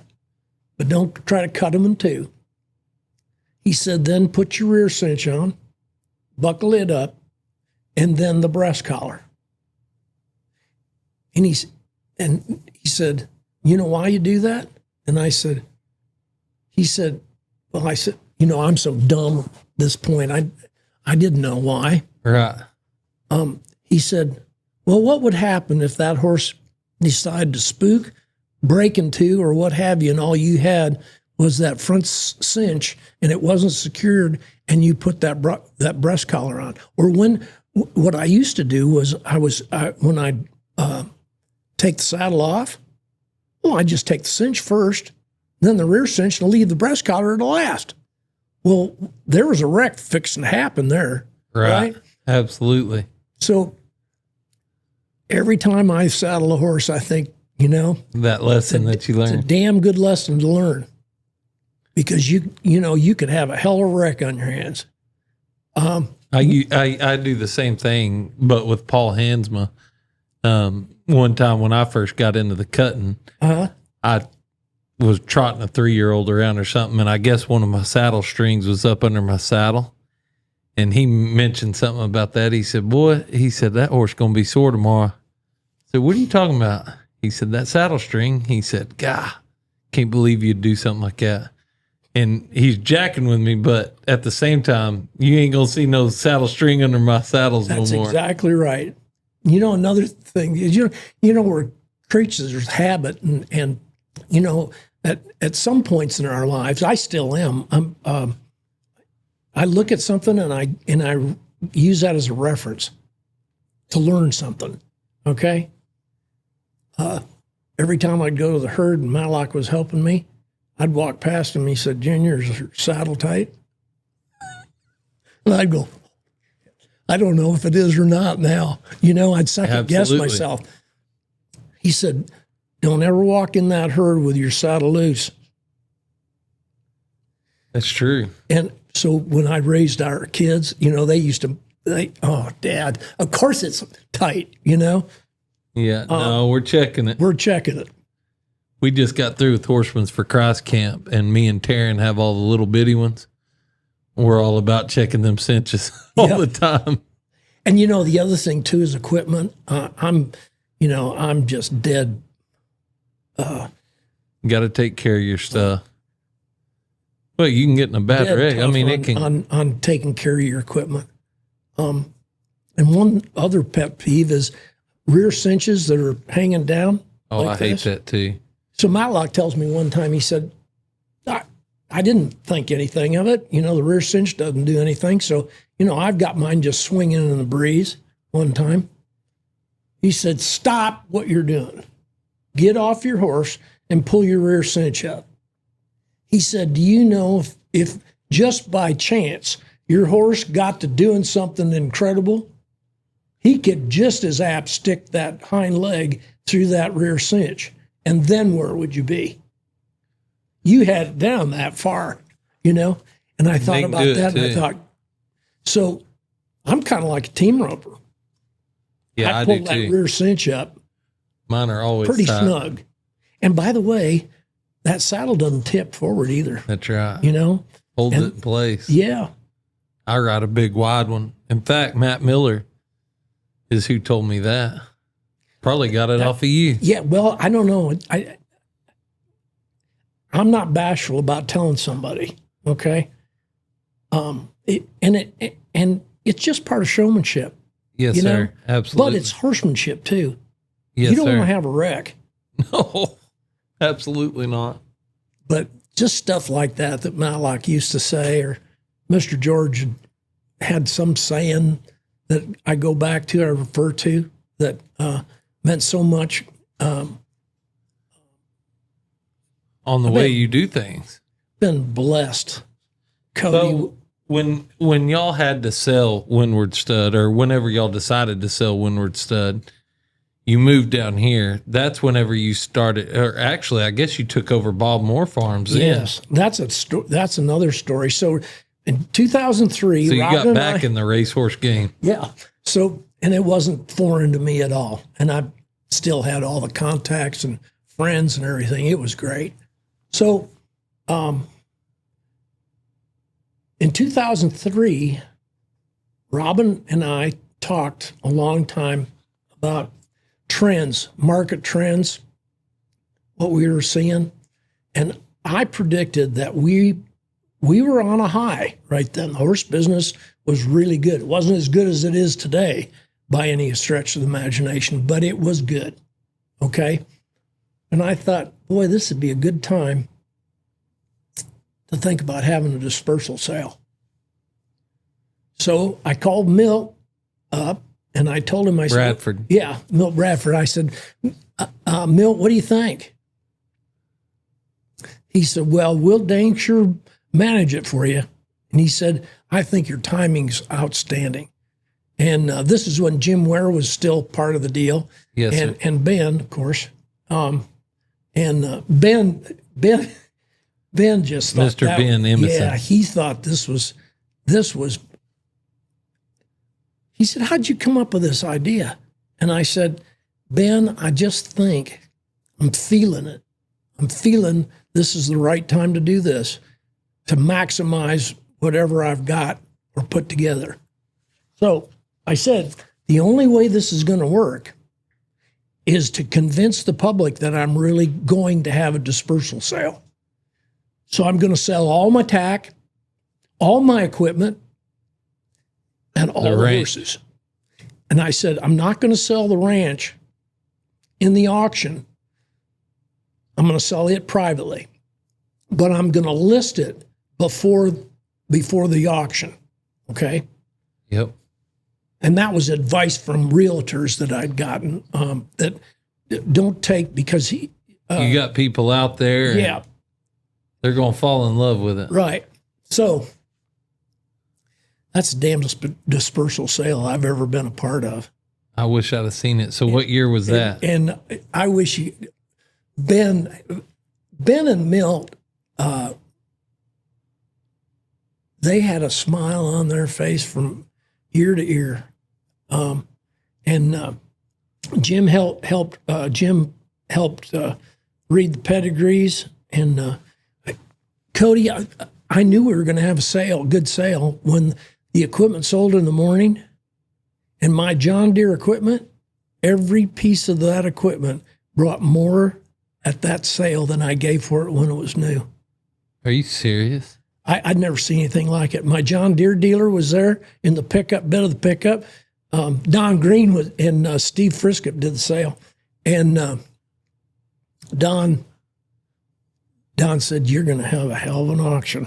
He said, if this equipment's any indication, he said, we're fixing to burn the barn down. He was pumped up. He was fired up. Well, yeah. So on we went. We sold every horse, and did y'all ride them through and stuff too, or? Oh yeah. Y'all had a full-on production. Yeah, Andy Sherrod was working for us then, and Andy had the back end. They were loping horses in the outdoor round pen and coming right in. The indoor. So what we did, and this was Jim's idea. Jim said, "Well, let's just buy a set of panels, and we'll put a working area in here, and then we'll sell the panels after the sales, after we're finished selling the horses." Well, we sold the panels, and the panels brought more than they did when they were new. Or, I mean, yeah, they were new, but they brought more than we gave for them. Okay. So it was, and I had steer heads.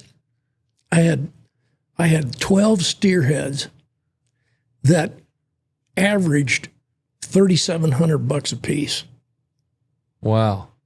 And Longhorn steers, I guess? The most I ever gave for one of them was $800. Wow.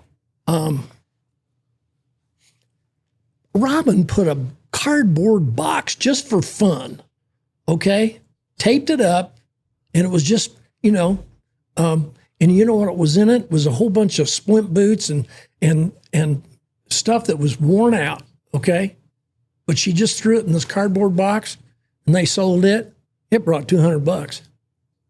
And it wasn't worth anything. Wow. And then we had a big party that night, and I cooked steaks and unbelievable moment for y'all. Yeah, it was. It's bittersweet. Absolutely. because That's what you spent your life building. yeah. But I knew it was important to do. And then So how long after that? So it took us a long time to get the ranch sold. That's what I was going to ask. Took us another 3 years.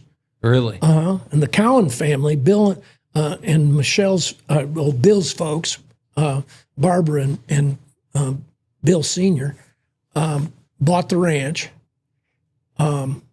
We had been taking care of their horses there and standing their stallion. And one thing led to another, and they bought the property, wanted Robin and I to stay on and manage it. And we did for 6 years. And then it was time to go south. The kids were starting to have their kids. We were starting to have grandchildren. And it was time to move on. And there wasn't any other choice but to go to Weatherford or Poolville. Right.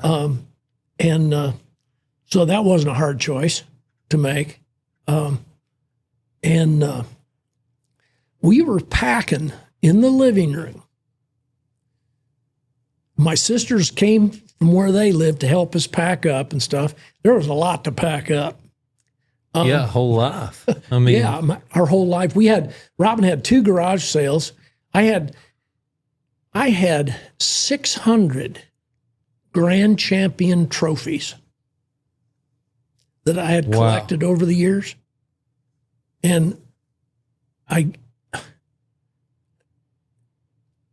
ended up giving them to 4-H clubs and saddle clubs and stuff like that.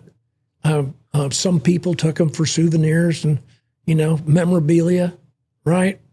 Wow. Hated giving those up because there were a lot of there was a memory attached to every one of them. So what I did was I got the bright idea to take the nameplates off of each trophy. And so I knew the trophy manufacturer in Del City, Dave Smith, who had MTM recognition, where the Quarter Horse Association was getting all our trophies. And Dave said, look, Frank, keep 1 grand champion trophy. And he said, I'll design a trophy and I'll put all those plaques around it. Wow. So in a wedding cake kind of deal. Yes. So in effect, I didn't have to give up those memories because I've got those. You got them with the nameplates on a big trophy. Yeah. So it's kind of cool. That's pretty neat. And all Robin's youth trophies and her all-arounds and what have you. We did the same thing with hers. And so leaving Winward Stud was tough. Robin got over it quite easily. You know what? I still haven't gotten over it. Right. That's home. Right. What about And then, so we're packing up, right? I get a call from Mark Moore, who's Lynn Moore's son, Bob Moore's son. Bob Moore had passed away. And Bob Moore was a mentor to me. Right. I knew y'all were close. Very close.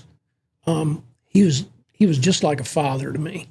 And he taught me so much of what I know about business today, how to read a financial statement, how to understand one, how to manage a budget, just all kinds of business acumen I gleaned from being with Mr. Moore. So Mark calls me up, and we're literally in the living room packing boxes. And Robin hears me say, well, hi, Mark. And she starts getting tears running down her eyes. And I knew exactly what he was calling me about. I built that ranch for the Moore family that they had. Right, early on. Yeah. When you were building Winward Stud, yes, I guess. Yes. Yeah. And sure enough, Mark said, Mom wants to talk to you. Can you be up at the office tomorrow? And I didn't say I was. He said, I heard you're moving. And I said, yes, sir. In fact, we're packing right now. He said, well, could you come and meet Mom tomorrow at the office? And I said, okay, what time? He told me. And Lynn started out she said, I want you to come to work for me and put that farm back together the way it was when Bob was alive. Wow. And when he was alive, he was the leading breeder of running quarter horses. Wow. And in the Hall of Fame, AQHA, not only that, but he's in the Automobile Hall of Fame. Not the automobile dealers, the Automobile Hall of Fame. And he's up to that point, he was the only auto dealer that was in the Automobile Hall of Fame. Wow. To tell you how important Mr. Moore was in the horse business and the car business, we haven't got enough time, Cody, but I'm going to tell you something. Detroit used to call him when they needed some help. Really? That's how good he was. Wow. You know, we went, obviously attended his funeral. I've never been to a larger funeral in my life. The family had to stand in a receiving line for 5 hours. Wow. And the reason I know that, because Robin and I were the last ones to go through it. That's amazing. And Lynn was about to collapse. I don't know how she stood up for that long. Anyway, so I meet with Lynn, and she said, I want you to come work for me. And I said, well, Lynn, that's going to be a little difficult. I'm moving to Poolville.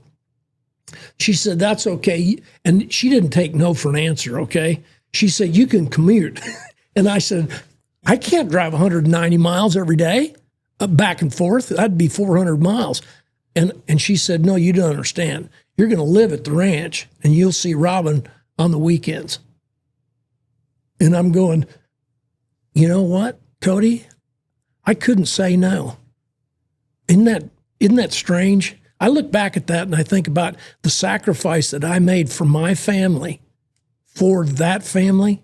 For 5 years, I drove back and forth to Norman, Oklahoma on Monday morning on my way to work, and on Friday afternoon, I made my way back to spend the weekend with Robin. And how Robin put up with that for 5 years. Pretty special. When Mark told me one November, he said, listen, she said, how long will it take you to do this? And I said, 6 years.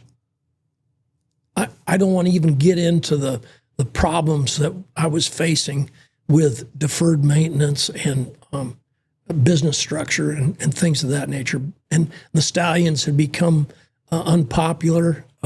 We needed to renovate the whole thing from top to bottom. Anyway, we had one November, Mark said, the 5th year, he said, Frank, Mom and I think it's time for you to go home. You've done everything and more than we've asked you to do. We're up and going. We're one of the leading breeding farms again, and we're standing 3 of the best stallions. The top 3 of the top 5 stallions were standing there when I left. That's pretty neat. And we went from breeding 121 mares the year before I came, and the year I left. Now, only 4 stallions, okay? There's only 4 stallions. We only had 4 stallion stalls in the stud barn. And it was a boutique breeding farm. And in order to put it on the map, we had to have the best stallions. And the year I left, we bred damn near 600 mares to those 4 studs. That's pretty cool. And so I'm real proud of what we accomplished in a short period of time. Well, 5 years is in the scheme of things is a short period of time, I'll say. But I look back at that and I think about the sacrifice that I put Robin through, and the rest of my family for that matter, because I wasn't there 5 days out of the week. I spent the better time of 5 years away from my family to put that business back together. He meant a lot to you. It's pretty neat.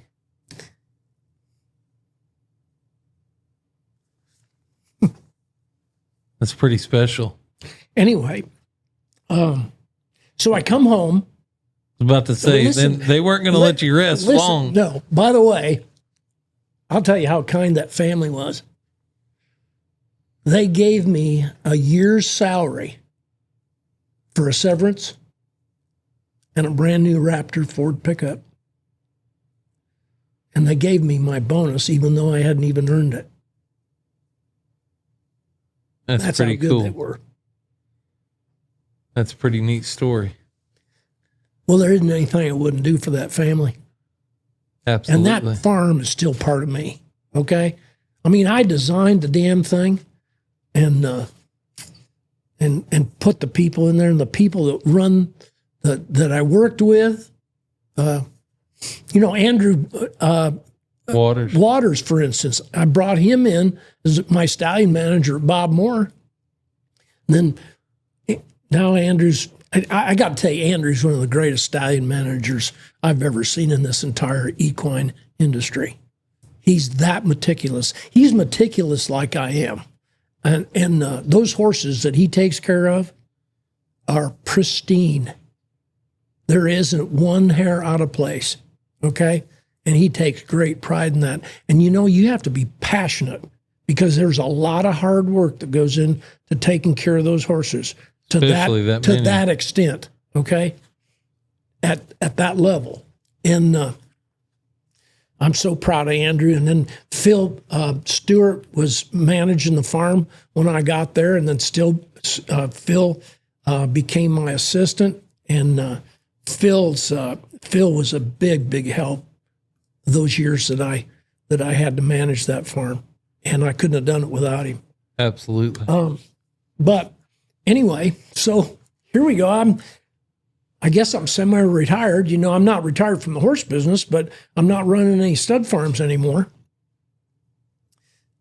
And out of the blue, Jeremy Barwick calls me up, and he said, "Hey, would you come down to the ranch? Dave and Charlie and I want to talk to you." I'm going to myself, I'm going, uh-oh. I said, "Robin, how about me managing another stud farm?" She said, "Who are you talking to?" And I said, "Jeremy." She said, "Oh, no." Sure enough, I went down there and we made the deal in about 2 hours. I told him how I saw things. And Jeremy and Dave met with me, and then Charlie met with me over the phone, because Charlie was too busy to come, and notably so. I mean, he's the man. He's the man, right? So Jeremy and Dave and I made the deal, and they said we'd have to check with Charlie because we got to get his okay on it. So Charlie and I talked for about an hour, which is a long time for Charlie to be on the telephone. And he was satisfied. And what I needed to do was put organization and discipline in our daily protocol and procedures. And we had to do some constructing too. We didn't have a semen lab, because our business was starting to take off. And I'll never forget Debbie Patterson, who's like a sister to me. Debbie said, "Oh, Frank, I'm so glad you're here. I need some help." So we together really managed that farm. I couldn't have done it without Deb. She's just a godsend, and she's as passionate, maybe even more than I am, and that's saying a lot. But she cares. She cares as much or more than any person I've ever met in my life about what's right and what's wrong on a breeding farm. And she was such a help to me. And I hope I was a help to her too. I think I was. But well, what a deal y'all all put together there. Anyway, you and Jeremy and we came up with that incentive fund plan. It changed the game, didn't it? It did. And I was apprehensive about whether we'd get the stud owners to buy in, because that's a big sacrifice on their part. Okay. But Jeremy did a lot of sweet talking, and got, everybody's complied. In fact, if you want a stallion to stand there, they've got to be in the incentive program. Now, the barrel horses, of course, aren't in the cutting horse incentive program and the rope horses, but the rope horses, and that's another subject in of itself. But those cutting horses, they all have to be in that incentive program. And they got to pull their own weight, too. Right. So when I started out there, that first breeding season, before I took over June 1st of the breeding season, so it's almost over. We bred 2,100 mares to 19 or 20 stallions, I think. And the year I left, we bred over 6,000 mares. Now, counting ICSI breedings and everything, okay?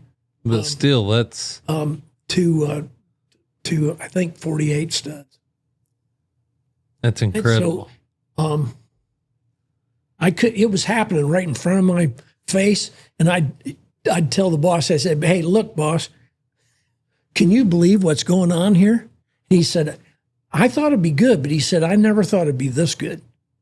The horse business today, Cody, is like I've never seen it before in my life.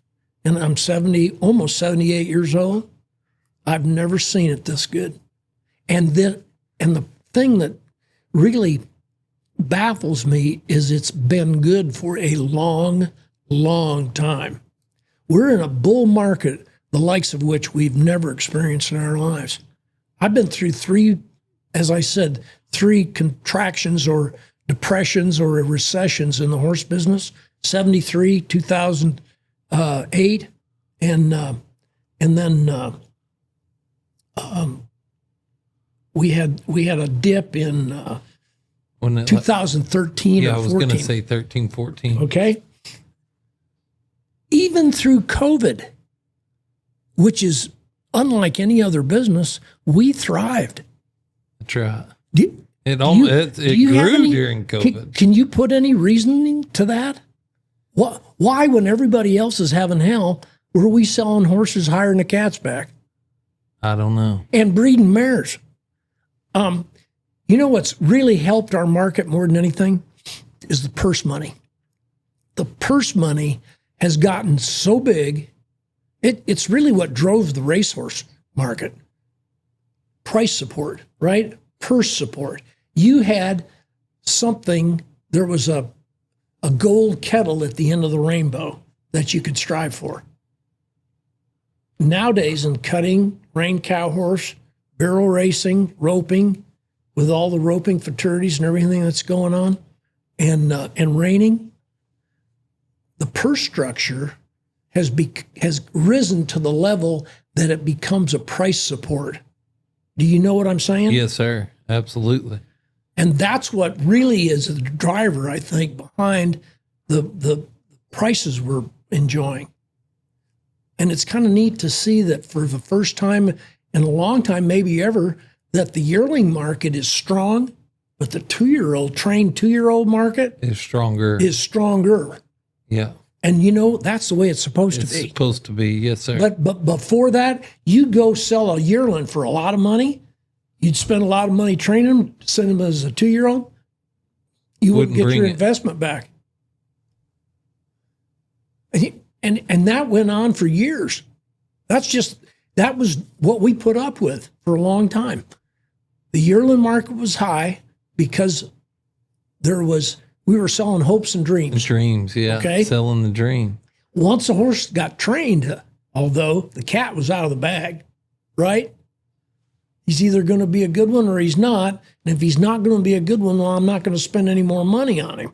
Right. So I put him in the two-year-old sale. So we didn't have the quality in the two-year-old sales that we needed to raise the bar. But something changed, and all of a sudden, I've got a good two-year-old. I'm going to take it to the two-year-old sale because I know I can get a good price for it. So now the livestock, the quality of the trained livestock has gotten so much better. So what I'm saying is there are reasons for our market being as good as it is. Although I will tell you, I appraise horses for a living now, and I'm aghast at the prices that I have to appraise these horses for, and I'm using sale comps in order to arrive at those values. So it's authenticated, certified. Absolutely. It's unreal.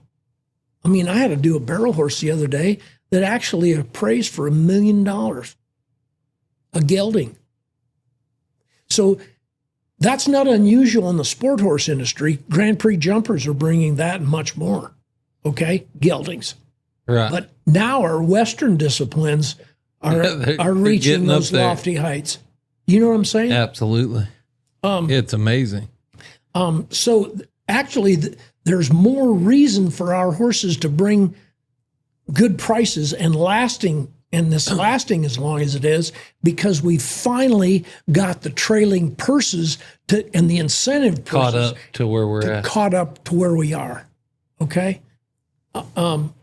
But you know, for the last 10 years, we've been in a bull market, and I couldn't put any rhyme or reason to it until recently, when there actually is some price support that gives you some reasoning behind it. Mm-hmm.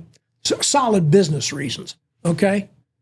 So seeing all that you've seen through all these years and different farms, different associations, would you ever have thought when you were starting Winward Stud that the horse industry would ever be what it is today? I didn't have a clue. You know, just Cody, had love for the horse. All I knew was I wanted to be in it. And you know, passion is my biggest driver. Yes, sir. You know, there's nothing better than a pretty horse. Mr. Tyler taught me that. He said, the pretty never wears off. And you can always sell a pretty horse. I don't want anything but a pretty horse. Yes, sir. And I've tried very hard not to have any ugly horses. That's pretty neat. I don't care how they're bred. There's a market for a pretty horse. Yes, sir. But they've got to do something. They can't stand there and look pretty. That's right. They've got to do something. That's where the value is. Right. You know, these working horse geldings, you know, I've never seen, I think that part of the market probably has risen higher than past expectations than anything. And years ago, I used to write an article for the Quarter Horse News called Frankly Speaking, and I wrote a column one time giving some advice, or this was my time to say whatever I wanted that was on my mind. Mr. Morris said, I don't care what you say, as long as it's respectful, it's your opinion, you have free reign. And I said, fair enough. And so that's what I based that column on. Well, I was giving some advice to who'd ever listened to it, that the best thing they could do is go get themselves some young geldings, some colts, stud colts, and geld them. Spend some time training them up to be good, broke, sound using horses. Roping, work a cow, turn back, whatever you want to do. Ride down the trail. Yes, whatever. Trail horses. Whatever you want them to do, but they had to be dead broke and they had to be pretty. And I said, you'll be surprised how much money you'll make. Well, not too many people listened to me when I wrote that article, but now there is a reason. Right. I mean, we're selling trail horses for over $100,000. I know. And that's all they can do. But you know what? The people that buy, they're safe. Pretty. Exactly. You're not going to get hurt. First lesson I ever learned from Mr. Tyler, I went out in the barn with him first day, and he said, we have one rule. And I said, what's that, sir? We don't get hurt. I said, yes, sir. Okay. Got it. Knock on wood. I've had some scrapes, but I've never gotten really hurt. Right. And anyway, no, go on. Well, I've been in some storms with some studs that I can tell you I was a little, and looking back, I'm thinking, how did I get out of that one? You know? Just learning from them great guys. Yeah. I had some mentors that taught me how to get out of those what situations. I love from all this story, and I guess I could make this into a question too, but whenever you went to Mr. Tyler and Matlock and you said, look, I'm going to buy this mare, but I'm coming here for an education. I don't want paid. What would you say to the kid that's out there that wants to get in the horse business, or maybe a young guy wanting to train, or a young lady, or anyone wanting to get in the horse business? What would you leave them with? Be ready to sacrifice, because your knowledge that you get, your preliminary foundation, the knowledge that you're going to have when you're young, you'll never have a substitute for that. It's just like training a 2-year-old. Whatever you teach that 2-year-old to do the first, that's what he's going to get forever in his life. He's going to revert back to what he was taught. The first thing. And that's why it's so important. The 2-year-old programs, it's no different with a young person in this business. First of all, there's going to be a sacrifice. You're not going to be able to earn a huge wage. The market won't bear it. And like at Valley Equine, we'll pay an intern, or we'll pay a young person that wants to start out a good wage, but it's not great. You're not going to get rich. You're not going to starve to death, but you'll be able to learn and what you need to do. Of information. And that experience that we could provide to that young person is so invaluable, Cody. But 2 things. First is you have to be passionate, because if you're not passionate, the toil and the work that you'll have to do in order to get better in this business is so difficult and so arduous, and the hours are so long, and the sacrifice is so great to your personal time, I'll say, that if you're not passionate enough, you'll never make it. It's too overwhelming. Yes. We ask our kids, especially in the breeding farm, the big ones, we ask them for their life during breeding season. And, I used to carry their problems home with me because I thought so much about each one of them. I wanted their life to be as good as they can be, not thinking about what I went through to learn this. That was immaterial. I was seeing them going through it, and I wanted to make it easier for them. And you know something? That's the wrong approach. They've got to learn the hard way, and they've got to put forth the effort. So the cream rises to the top. You see what I'm saying? Yes, sir. I'd hire a lot of kids, and they wouldn't last but 2 weeks, maybe a month. Well, they just weren't passionate enough, and they didn't want to work hard enough. Couldn't make it. No. And that's why help's hard to find right now. Yes, sir.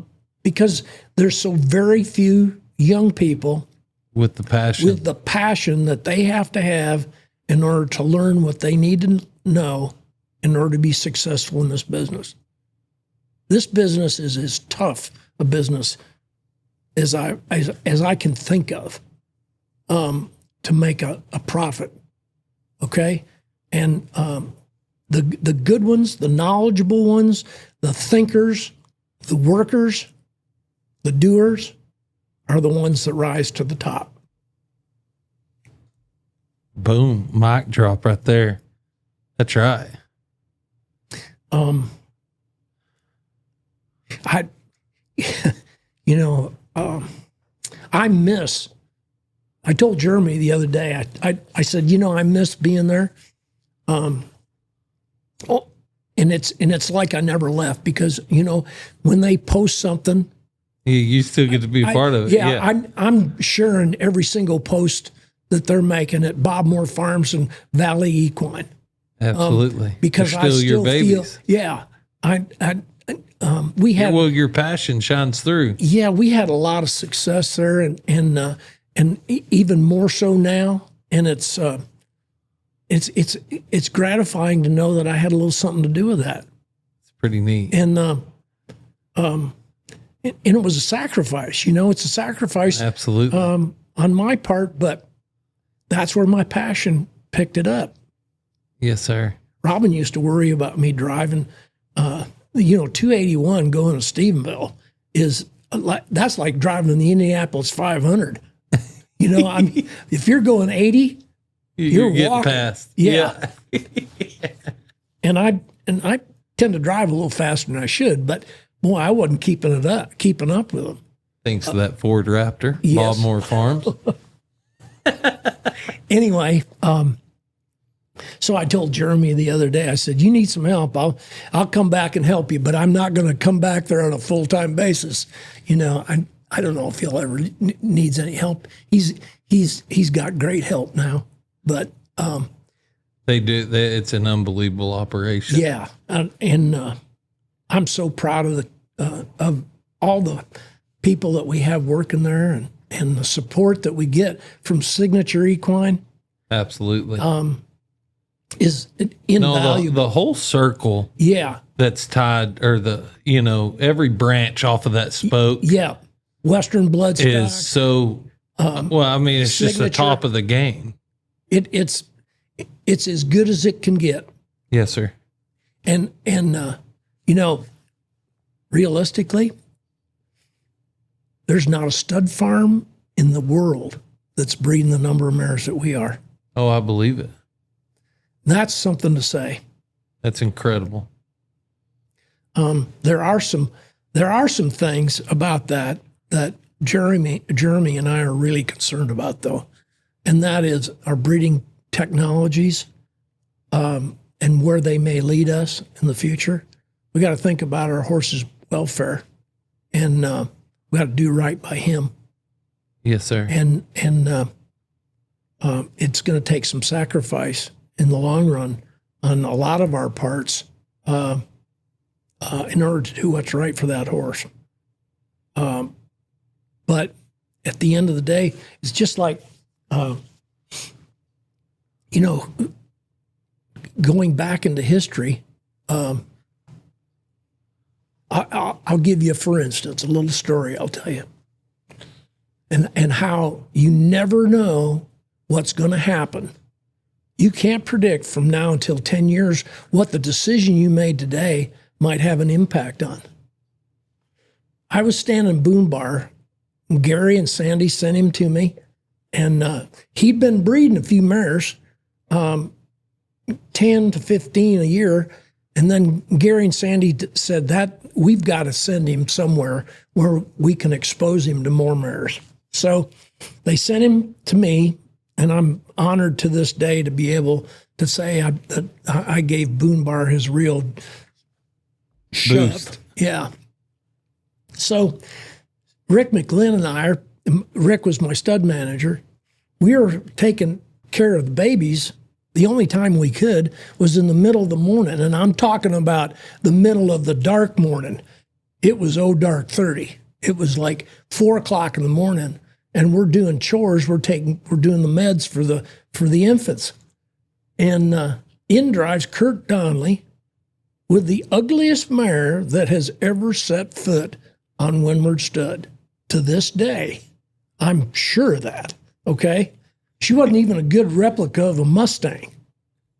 And he said, I brought this mare to breed to Boone Bar. And the deal was Gary had given Kurt a breeding to Boone Bar. for saving his life. And Kurt did save his life. At the fraternity, one night, he was the only one in the barn, Kurt, and he found him colicking. If he hadn't found him colicking and got the vet, that horse would have died. He would have been dead in the morning.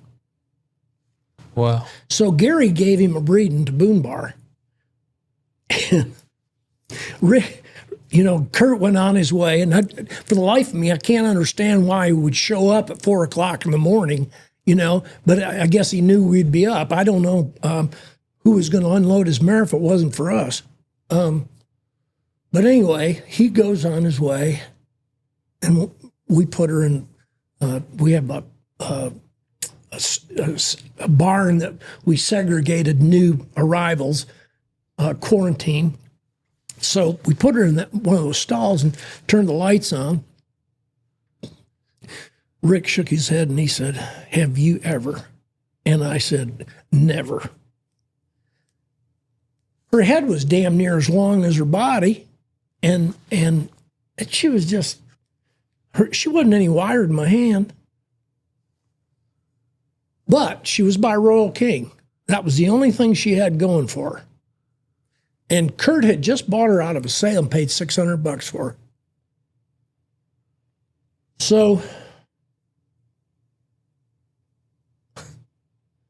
I called Gary up the next morning. I said, "Gary, we can't breed this mare. Mare's not going to help our stud." And he said, "Frank, you don't understand. I've got to breed this mare for Kurt. I gave him my word." And he told me the story. I already knew the story, but he reiterated it. He emphasized, yeah. And I said, "Okay, I understand your word." I said, "But why don't you call Kurt up and see if he can't substitute this mare with a better one?" Well, Gary said, "This is the only mare he's got. He bought her specially to breed to this horse." And I said, I said, "Holy crap, I can't believe this." So I tried my best to talk Gary out of breeding the mare or letting me not breed the mare. And even up until, and it took me 2 months to get this mare ready to breed. She was in had to feed her up. Oh my God, she was just terrible. And her ovaries were the size of peas, not the 45s, but the 38s. Right. Okay. And so anyways, May came along and she started blossoming and gaining weight and what have you. So one morning she's a breeder. I called Gary up and I tried him one more time. He said, "Frank, we'll never hear about this colt." I said, "Okay, probably right." So we went ahead and bred her. So 4 years later, I'm at Abilene or Sweetwater at pre-work, and I pulled in, was unloading my horses, and Larry Reeder pulls in, and with his rig, and we sat and visited and stuff like that, and we just happened to be stalled pretty close together. And he said, "Hey," I asked him about his 3-year-olds. I said, "What do you got?" And he said, "I got some good ones. I got one that's by your horse that I like real well." And I said, "Really?" He said, "Yeah." He said, "Be in the arena when I work out," and he told me when he was going to work. So Larry's riding down here on this blue roan mare, and I said, "Is this the one you want me to see?" He said, yeah, this is the one by Boone Bar. Well, she was the star of the show, okay? She was the queen. Everybody wanted her, okay? Guess who she was? Royal Blue Boone. And guess who she was out of? Mare. Royal Tinsey. That was that mare's name. That they dropped off that you didn't want to breed, but then you ended up. Now, historically, think about this, Cody. If Gary had relented, if he'd had a weak moment, and he hadn't given his word to Kurt, and he would have allowed me not to breed that mare to Boone Bar, do you know what? We wouldn't have any roan horses in our industry. That's insane. And she's one of the greatest leading dams no question there is. Pepta Boone's Mall, wouldn't have him. Well, Metallic Cat. Metallic Cat, yeah. I mean, the list goes on and on. Leaders in our industry wouldn't have been born. So That's pretty heavy. So I like to tell that story on myself because, everybody can make a mistake. And this goes back to saying, don't ever turn a mare down because you never know where your next champion's going to be. You'll never know who's going to produce that next champion. That's amazing. And that taught me a lesson. But I didn't learn that lesson till years later. You see what I'm saying? The decision that was made today to either breed or not breed Royal Tennessee had an effect on this industry. Well, our industry wouldn't even look the same for today. decades. It wouldn't even look the same today without that. Gary and I laughed. I haven't talked to Gary in a long time, but we used to laugh. But we used to play some golf together, and we used to laugh about that, thinking, we're just kids. I mean, and I just, ugly mare. Yeah, I'm death on confirmation, right? Yes. Phil Rapp will love this. He's always kidding me about being too concerned about how pretty a horse is. I'll tell you what, I'll take pretty over ugly every day. Okay. And it just, something fell through the cracks on this one. But you know what? You know why she was what she was and what she produced? She was by Royal King. Royal King had the biggest influence for the smallest number of horses we've ever had in this business. Mark my words. That's amazing. He was undeniably consistent, the most consistent sire we've ever had. That's crazy to think. And like you said, just that one decision, to think if we were going to miss out on Metallic Cat and Pepta Boone's Mall and all wow. of the well, so many more. Yeah, Those are there's a list from here to China that you can name.